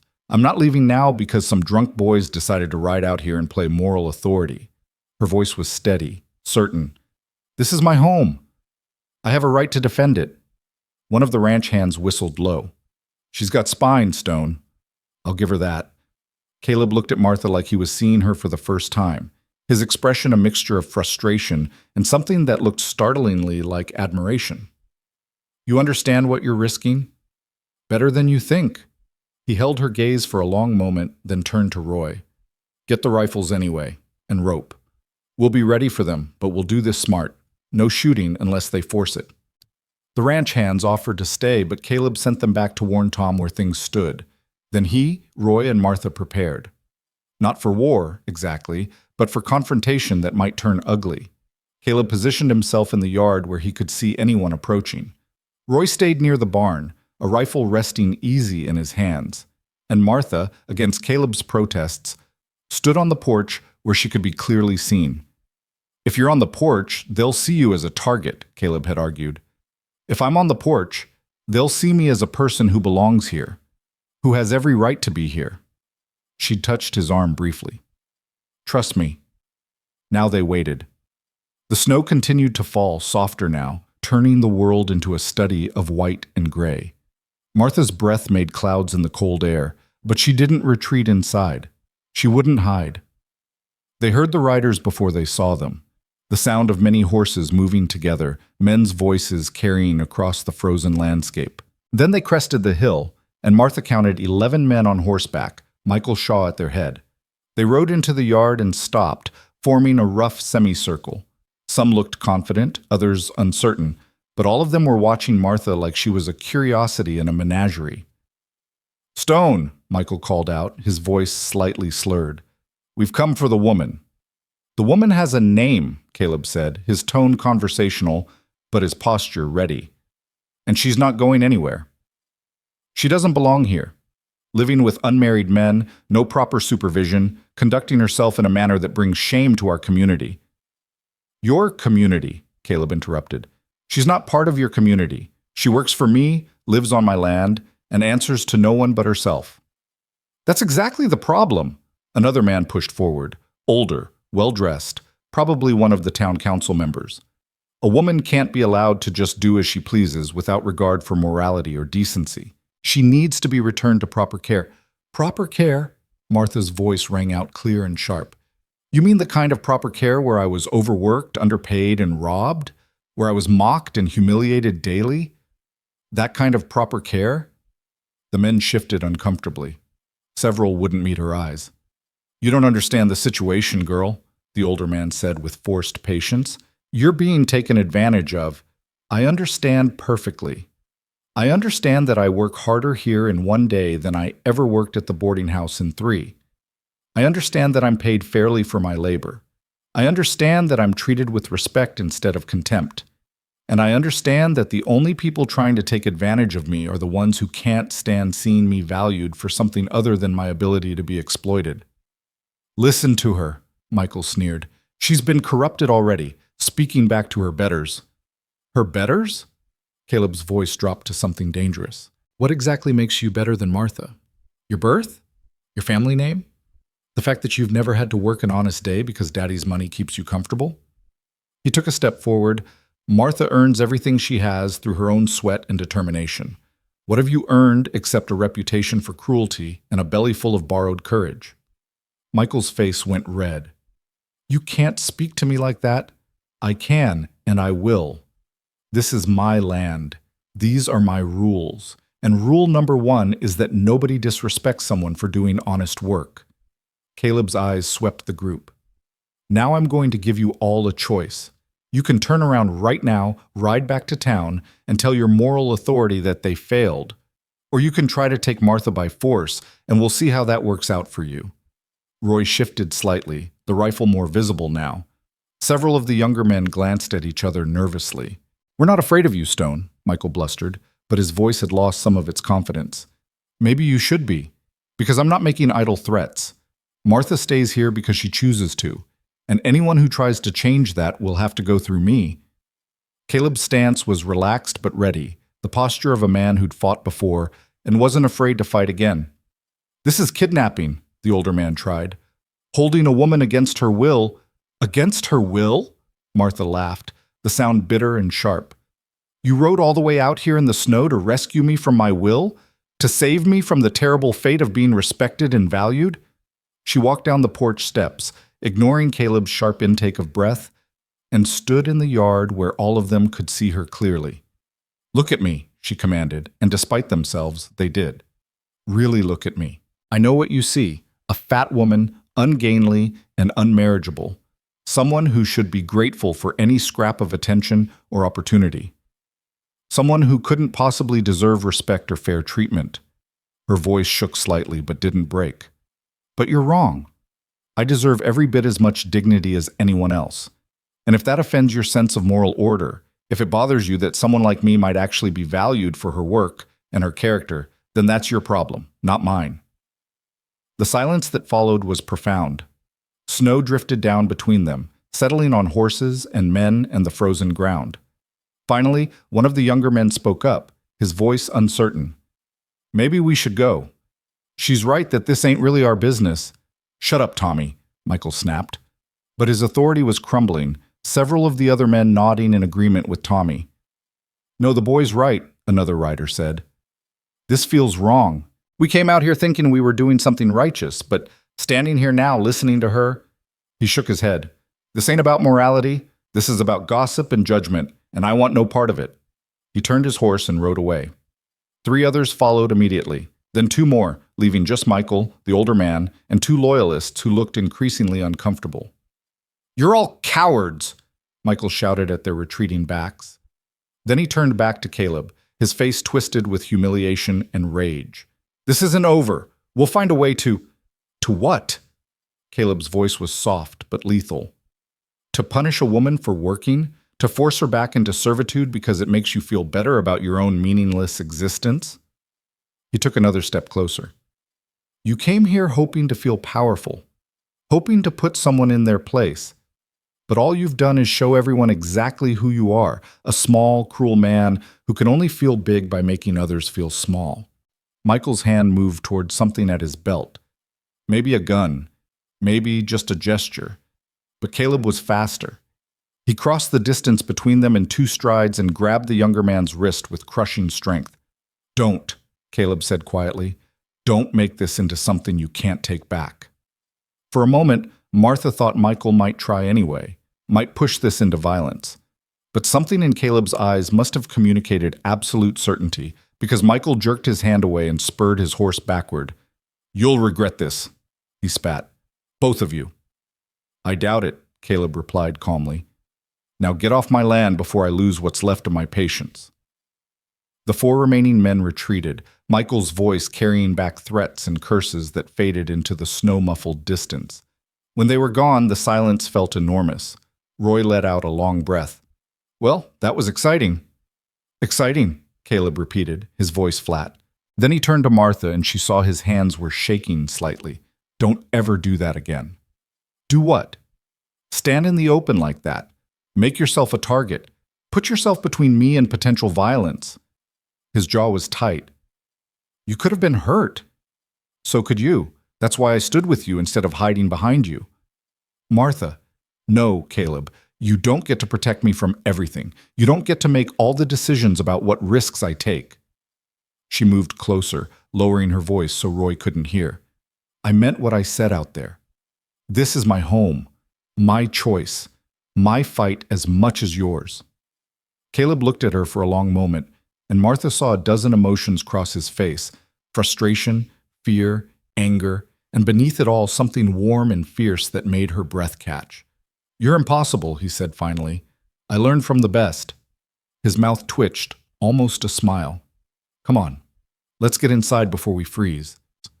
They retreated to the warmth of the house, Roy heading to the barn to tend the horses while Martha and Caleb stood in the kitchen, the adrenaline slowly draining away and leaving them shaky and uncertain. Do you think they'll come back? Martha asked. Michael might, if he's stupid enough, but most of them, they saw the truth out there, saw that you're not some helpless victim, not some fallen woman. They saw you as a person, and that makes it harder to treat you as a cause. Caleb pulled off his hat, running a hand through his hair. What you did out there, standing up like that, speaking your truth, that took more courage than I've ever had. You stood against a whole town when you first arrived. You built this place from nothing, despite everyone expecting you to fail. That was different. I was angry and stubborn and too proud to quit. He paused, searching for words. You weren't angry today. You were clear, strong, You made them see you, really see you, and that's harder than just enduring judgment. Martha's throat was tight. I had to. I had to make them understand that I'm not just some object to be moved around according to their comfort, that I have value and choice and the right to determine my own life. You do. You always did. Caleb set his hat on the table, his movements careful. Martha, I need to tell you something. Her heart started beating faster. What? When those men rode in here, when I saw you standing on that porch, he stopped, jaw working. I realized something. I realized that the thought of you being hurt, of you being taken away, was more terrifying than anything I've faced in my entire life. Caleb, let me finish, please. He took a breath. I've spent 6 years building walls, telling myself I didn't need anyone, that isolation was safety. And then you showed up, stubborn and brave and refusing to be broken, and everything I thought I knew about what I wanted started falling apart. Martha couldn't breathe, couldn't move, could only stand there and listen as Caleb finally let his walls crack open. I don't know how to do this, he continued, his voice rough. I don't know how to be with someone, how to let someone in. I'll probably be terrible at it, but watching you today, seeing you claim your right to be here, to be valued, he met her eyes. I don't want you to stay just because you work here. I want you to stay because this is your home, our home. Because you, he paused, then pushed through. Because you matter to me in ways that have nothing to do with housekeeping or employment. The silence stretched between them, filled with everything they hadn't said, everything they'd been dancing around for months. I matter to you, Martha repeated slowly, testing the words. Yes, as more than just your housekeeper. Yes? As someone you... She couldn't quite say it, couldn't quite name what she saw in his eyes. As someone I can't imagine living without, Caleb finished. As someone who makes me want to be better than the angry, isolated man I've been. As someone who... He took a step closer. Martha, I'm trying to tell you that I care about you, deeply, in ways that probably aren't appropriate for an employer, in ways that would give those town gossips actual ammunition instead of just speculation. Martha's eyes burned with tears she refused to let fall. You care about me. I do. Despite, she gestured at herself, at her body, at everything she'd been taught to see as unworthy. Not despite anything. His voice was firm. I care about you because of who you are. Because you're strong and honest and you never quit even when quitting would be easier. Because you make this place feel like a home. Because when I see you, I don't see limitations or flaws. I see the most remarkable person I've ever met. The tears fell then, silent and inevitable. No one's ever... I've never been... I know. Caleb's hand lifted, hesitated, then gently touched her cheek, his thumb brushing away tears. I know what the world has told you about yourself. But the world is wrong, Martha. It's been wrong about you since the day you were born. She covered his hand with hers, holding it against her face. I care about you too. I have for weeks now, maybe longer. But I didn't think someone like you could ever... Someone like me is damaged and difficult and has probably forgotten how to be anything except alone. You deserve better. I deserve someone who sees me clearly and values what he sees. Someone who stands beside me instead of in front of me. Someone who makes me feel like I finally found where I belong. She turned her face to kiss his palm. That's you, Caleb. That's what you've given me. He pulled her close then, wrapping his arms around her with a fierceness that spoke of months of denial, months of wanting and not allowing himself to want. Martha buried her face in his shoulder and let herself feel the full weight of what was happening. Let herself believe that this strong, complicated man actually cared for her, wanted her, valued her. So what do we do now? She asked against his shirt. I don't know. Figure it out as we go, I guess. His voice rumbled through his chest. But Martha, whatever happens, whatever people say, I'm not letting you go. Not unless you want to go. I don't want to go. Then stay. Stay and let me prove that you deserve everything you've never been given. Stay and help me remember how to be human instead of just surviving. Stay because... He pulled back to look at her, his gray eyes clear and certain. Because I love you. And I think maybe I have since that first day when you stood in my yard and refused to give up. Martha's breath caught. Love. He loved her. This man who barely spoke, who'd built fortress walls around his heart, who valued honesty above all else. He loved her. I love you too, she whispered, and saying it felt like breaking free from chains she'd worn so long she'd forgotten they were there. I love you, and I choose this. I choose us. He kissed her then, gentle at first, and then deeper, like he was trying to communicate everything words couldn't capture. And Martha kissed him back, pouring every ounce of hope and trust and fierce determination into the contact. When they finally pulled apart, both breathing hard, Caleb rested his forehead against hers. The town's going to lose their minds, he said. Let them. We've survived worse than gossip. Together? Together. Outside, the snow continued to fall, blanketing the ranch in white. But inside, in the kitchen that Martha had transformed into a home, two people who'd been broken by the world's cruelty stood holding each other, choosing love over isolation, connection over safety, hope over the hard lessons that had taught them both to expect nothing except judgment. And somewhere in the barn, Roy checked on the horses and smiled to himself, thinking that maybe, just maybe, the boss had finally figured out what he'd known for months, that some things were worth the risk of being hurt again, that some people were worth fighting the whole world for, that love, when you finally found it, was worth every bit of courage it took to claim it. They stood there in the kitchen for a long time, wrapped in each other's warmth, while the world outside turned white and silent. When they finally separated, Martha's practical nature reasserted itself despite the storm of emotions still swirling in her chest. Roy will be back soon and he'll be hungry, she said, her voice not quite steady. I should start supper. Caleb caught her hand before she could move to the stove. Martha, we need to talk about what this means, what we do next. She turned back to face him, seeing the vulnerability beneath his usual stoic expression. What do you want it to mean? I want... He stopped, clearly struggling with words that didn't come naturally. I want to do this right, not hide what we are to each other, not let people think you're just my housekeeper when you're so much more. But I also know that making this public will bring consequences, real ones. More consequences than we've already faced? Yes. Because right now, people can speculate, but they don't know for certain.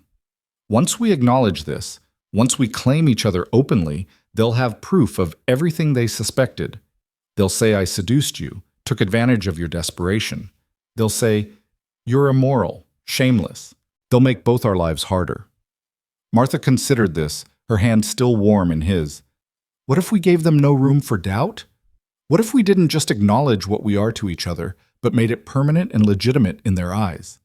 Caleb's breath caught. You mean marriage? The word hung between them, enormous and terrifying and right. If we married, they couldn't say you were taking advantage of me. They couldn't claim I was living in sin or that my presence here was inappropriate. Martha, I'm not asking you to marry me just to quiet gossip. I know, but I'm suggesting it anyway. She squeezed his hand. Not because of them, because of us. Because I don't want to spend months or years dancing around what we both know we want. Because life is uncertain and short, and I've already wasted too many years letting other people's judgment dictate how I live. Caleb stared at her, and she watched something like wonder cross his face. You'd marry me? A man who barely knows how to talk to people, who has a reputation as the territory's most difficult rancher who can't promise you anything except hard work and isolation. I'd marry the man who sees my worth when no one else does, who defends me without hesitation, who's teaching me that I deserve respect and kindness and love. She moved closer. I'd marry you, Caleb Stone, because you're the first person who ever made me feel like I was exactly right, just as I am.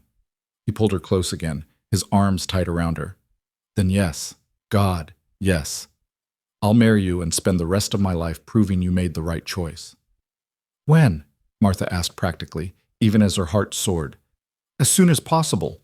Tomorrow if we could, but... He pulled back, thinking.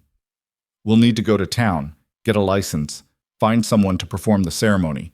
That means facing everyone who's been spreading gossip about us. Let them see us, Martha said firmly. Let them see that we're not ashamed, not hiding, not broken by their judgment.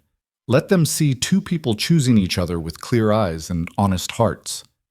Roy's voice called from outside, boots stomping on the porch. They separated just as he entered, brushing snow from his shoulders. Horses are settled, storm's getting worse, might be snowed in for a few days, He looked between them, taking in their flushed faces and the tension crackling in the air. Did I miss something? Caleb glanced at Martha, a question in his eyes. She nodded. Martha and I are getting married, Caleb said, his voice steady and sure. Roy's face split into the widest grin Martha had ever seen. About damn time. I was wondering how long you two would dance around each other before one of you got smart. He clapped Caleb on the shoulder. Congratulations, boss. You're getting the best person I know. I know, Caleb said quietly, his eyes on Martha. They told Roy their plan to go to town as soon as the storm cleared, to make everything legal and public. Roy offered to ride ahead, spread the word to the pharaohs and anyone else who might be sympathetic, build some support before they arrived. You'll have friends there, he assured them. Not everyone's like Michael Shaw and his cronies. Plenty of folks respect honest work and honest love. The storm lasted 3 days, turning the ranch into an isolated kingdom of white. Martha and Caleb worked side by side, tending animals and keeping the house warm, and in the evenings they sat by the fire and talked, really talked, for the first time. Caleb told her about Missouri, about his father's cruelty and his mother's quiet strength, about the day he'd left with nothing but anger and determination to be different. Martha told him about her parents, about growing up feeling wrong in her own skin, about the accumulation of small cruelties that had taught her to expect nothing except judgment. I used to pray I'd wake up different, she confessed one night, her head resting on his shoulder. Smaller, prettier, acceptable. It took me years to realize I was praying to be someone else entirely, to erase myself and become whatever others thought I should be. I'm glad you didn't, Caleb said, his arm tightening around her. I'm glad you're exactly who you are, because that person is extraordinary. On the third night, Martha lay in her narrow bed and thought about how much had changed in 3 months. She'd arrived expecting humiliation and found respect. She'd expected to be alone and found love. She'd expected to merely survive and instead found herself building a life worth living. The next morning dawned clear and cold, the sky so blue it hurt to look at. Roy saddled horses while Martha packed a small bag, and Caleb dressed in his best shirt, the one Martha had mended with such care weeks ago. You ready? He asked, finding her in the kitchen. I've been ready my whole life, she answered. I just didn't know what I was waiting for until I met you. They rode toward town together, 3 riders against the white landscape. As they drew closer, Martha felt her stomach tighten with apprehension. This was it, the moment where they'd face the town's judgment head-on, where they'd claim their right to love each other regardless of what anyone else thought. The town looked the same as always, false-fronted buildings, muddy streets, people going about their business. But as they rode down the main street, conversations stopped. People turned to stare. Martha felt the weight of their gazes, heard the whispers starting already. They stopped at the courthouse, a modest brick building at the center of town. Caleb dismounted and helped Martha down, his hand lingering on her waist in a gesture that was clearly more than employer and employee. Together, he murmured. Together, she agreed. Inside, the county clerk was a middle-aged man with spectacles and a permanently skeptical expression. He looked up as they entered, his eyes widening slightly when he recognized them. Mr. Stone, Miss Hale, how can I help you? We need a marriage license, Caleb said directly. The clerk's eyebrows rose toward his hairline. A marriage license, I see. And you're both entering into this of your own free will? Yes, they said in unison. The clerk studied Martha carefully. Miss Hale, you understand that marriage is a permanent contract, that once entered into, I understand perfectly, Martha interrupted, and I'm choosing this freely, with full knowledge of what it means. Something in her tone must have convinced him, because he nodded and pulled out the necessary forms. As they filled out paperwork, Martha was aware of people gathering outside the courthouse, word spreading through town like wildfire. By the time they finished, a small crowd had assembled on the steps. You'll need a minister or judge to perform the ceremony, the clerk said, handing over the license. Judge Harrison is in his office upstairs if you want to proceed today. We do, Caleb said firmly. They climbed the stairs to find Judge Harrison, a stern-looking man in his 60s who listened to their request with impassive features. You understand this will cause talk, he said bluntly. The circumstances of your living arrangement will become irrelevant once we're married, Caleb finished, which is exactly why we're here. The judge studied them both, his gaze sharp and assessing. Then he nodded slowly. Very well. I've known you for 6 years, Stone. You're an honest man, even if you're a difficult one. If this is what you both want, I'll perform the ceremony. They stood before him in his cramped office, Roy and the clerk serving as witnesses. Through the window, Martha could see the crowd outside had grown, some curious, some hostile, but all watching. Dearly beloved, Judge Harrison began, and Martha felt Caleb's hand tighten on hers. The words washed over her, promises and commitments, vows spoken clearly, and meant with every fiber of her being. When it came time for rings, Caleb produced a simple gold band that had belonged to his mother, the only thing he'd taken when he left Missouri. It's not fancy, he said quietly as he slipped it on her finger, but it meant something to someone who understood hard-won strength. Seems right that you should have it. Martha's throat was too tight to speak, so she just nodded and let her hand rest in his as the judge pronounced them husband and wife. You may kiss your bride, Judge Harrison said with the ghost of a smile. Caleb cupped Martha's face in his work-roughened hands and kissed her with a tenderness that made her forget the watching crowd. Forget everything except the solid reality of this man who'd chosen her, who'd promised to stand beside her for the rest of their lives. When they pulled apart, Roy was grinning ear to ear, and even the clerk looked touched. Congratulations, Mr. and Mrs. Stone, the judge said formally. Then his expression softened. For what it's worth, I think you're good for each other. Took courage to do this publicly. Not many people have that kind of spine. They emerged from the courthouse to find the crowd had swelled to perhaps 30 people. Some faces were hostile. Martha saw Bess Morgan and Caroline Fletcher standing with Mrs. Pritchard, all three women looking like they'd bitten into something sour. Michael Shaw lurked at the edge of the crowd with several of his friends, their expressions dark. But there were friendly faces too. Elizabeth and Tom Farrow stood near the front, Elizabeth beaming. Several ranchers Caleb did business with were there, along with merchants who knew him as an honest customer. And scattered through the crowd were others, people Martha had never met, but whose faces showed something like sympathy or understanding. Tom Farrow stepped forward. Congratulations, Caleb.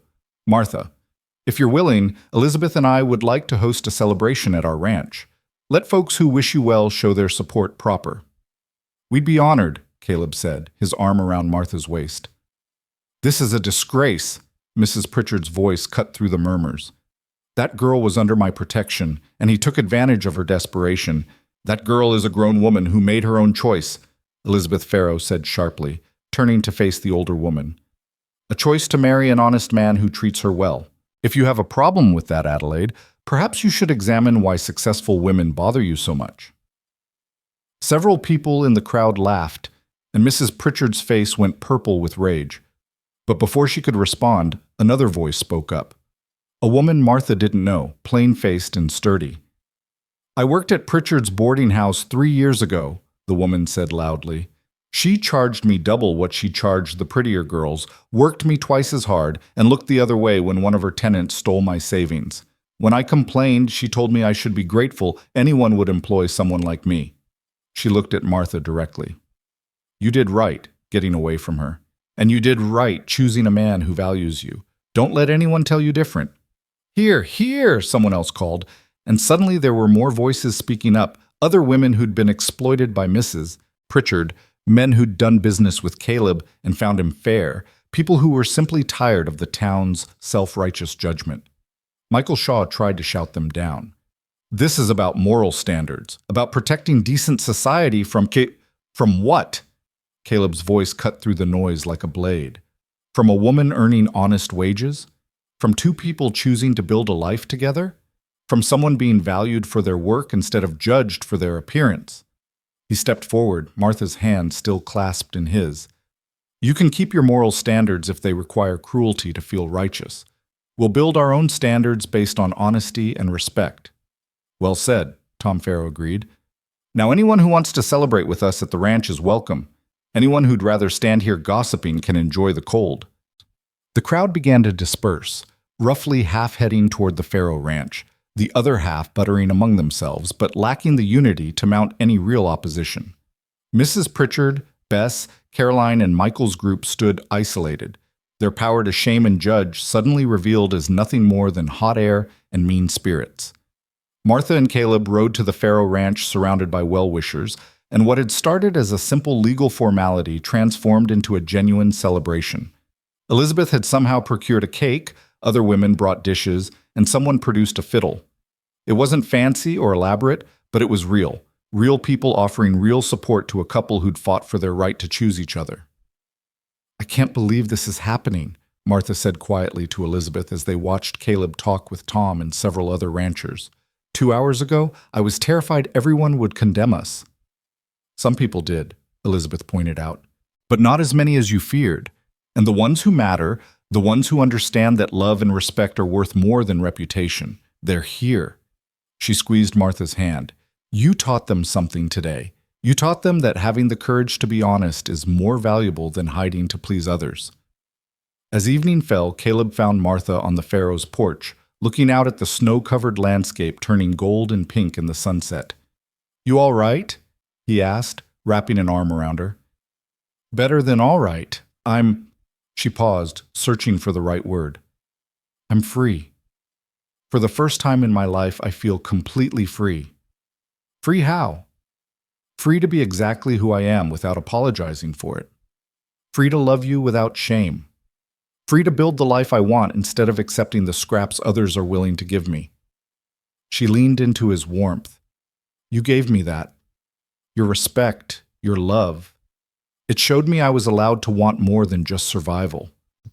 "You gave me the same thing," Caleb said quietly. "Showed me that isolation wasn't strength. It was just fear hiding behind pride. Showed me that letting someone in didn't make me weak. It made me whole." They stood there as the sun set, two people who'd been broken in different ways but had found in each other the missing pieces that made them complete. Behind them, through the windows, they could hear laughter and music, the sounds of community and celebration. "We should go back inside," Martha said eventually. "People will wonder where we went." "Let them wonder. I want another minute with my wife before I have to share her with everyone else." My wife. The word sent warmth through Martha's chest. She was someone's wife. Not because she'd been desperate or had no other options, but because she'd been chosen, valued, loved. They returned to the celebration hand in hand, and Roy raised his glass in a toast. "To the newlyweds! May they have many years of happiness, prosperity, and significantly less drama than the past few months." Laughter rippled through the room, and glasses clinked. Martha looked around at these faces.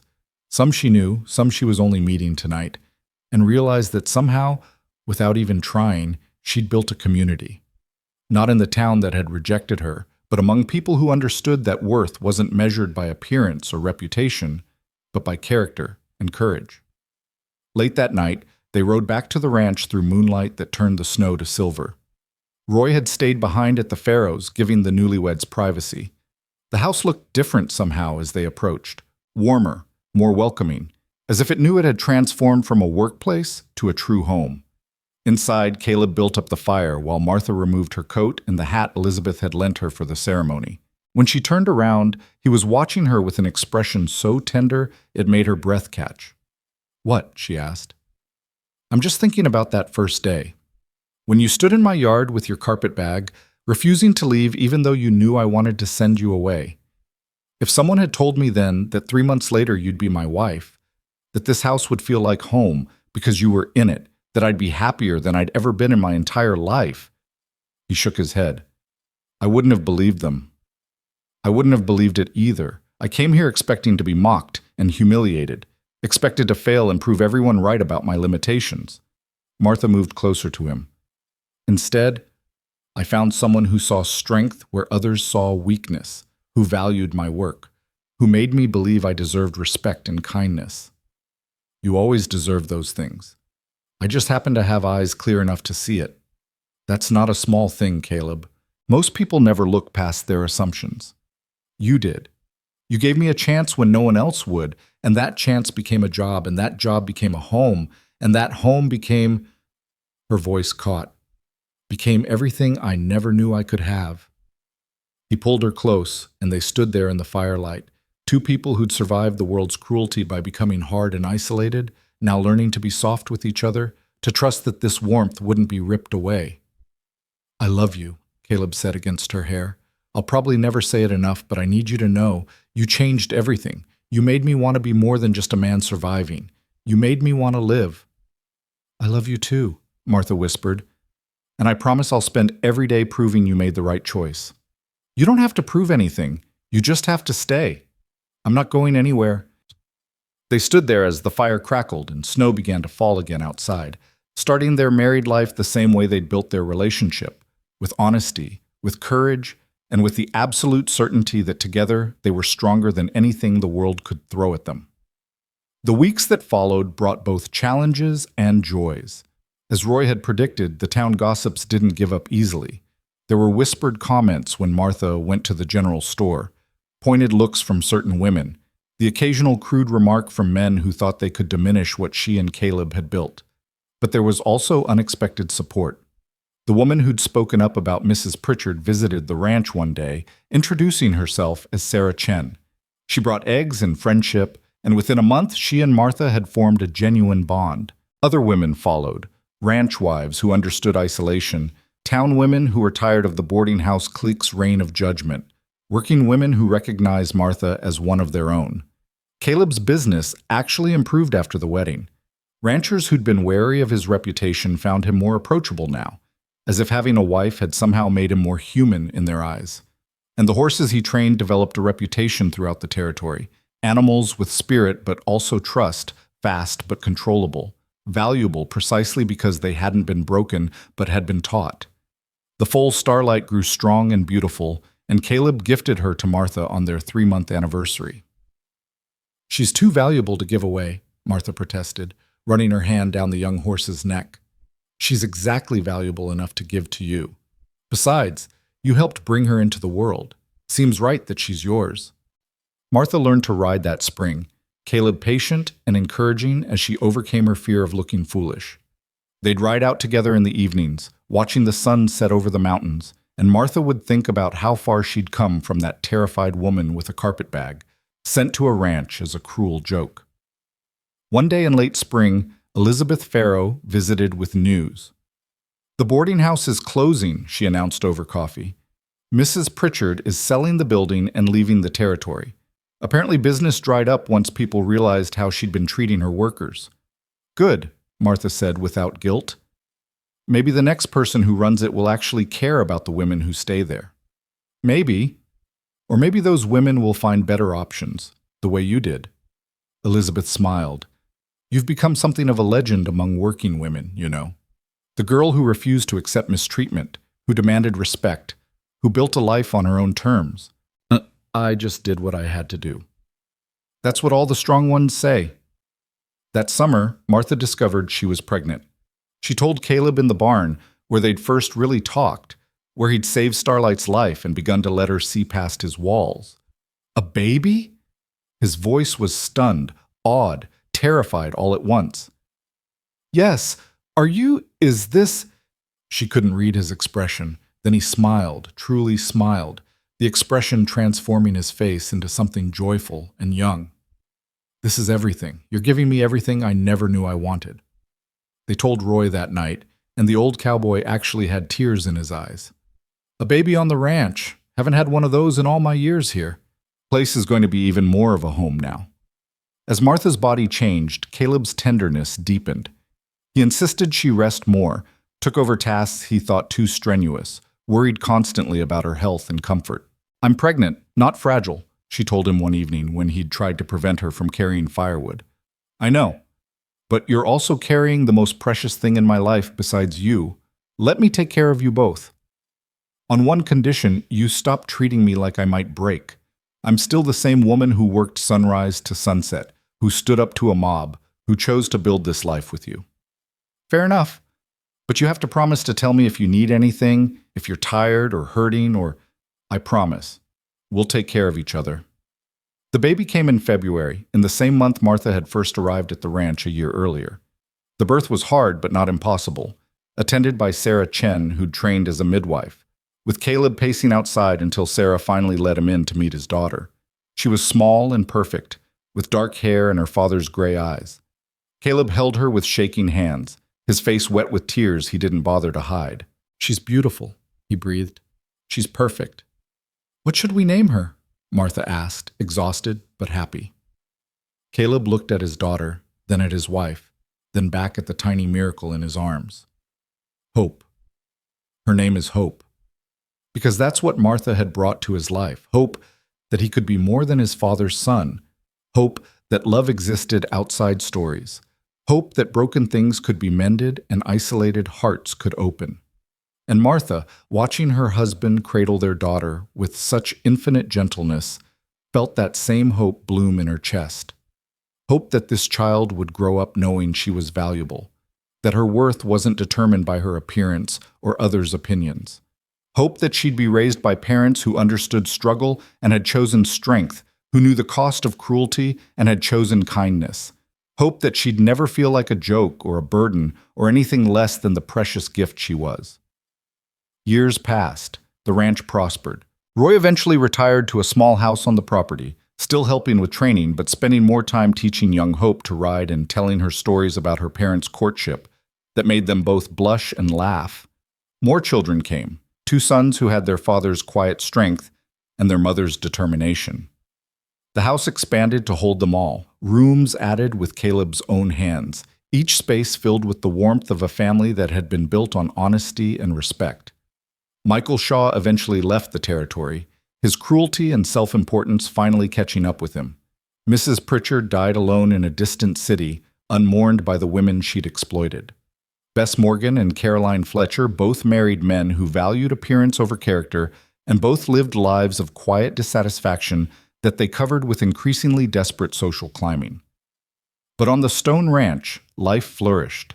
Martha became known throughout the territory not as the fat girl from the boarding house, but as Mrs. Stone, respected rancher's wife, mother, and woman who'd stood up for her right to be valued. She never forgot where she'd come from, never stopped working hard, never took for granted the life she'd built.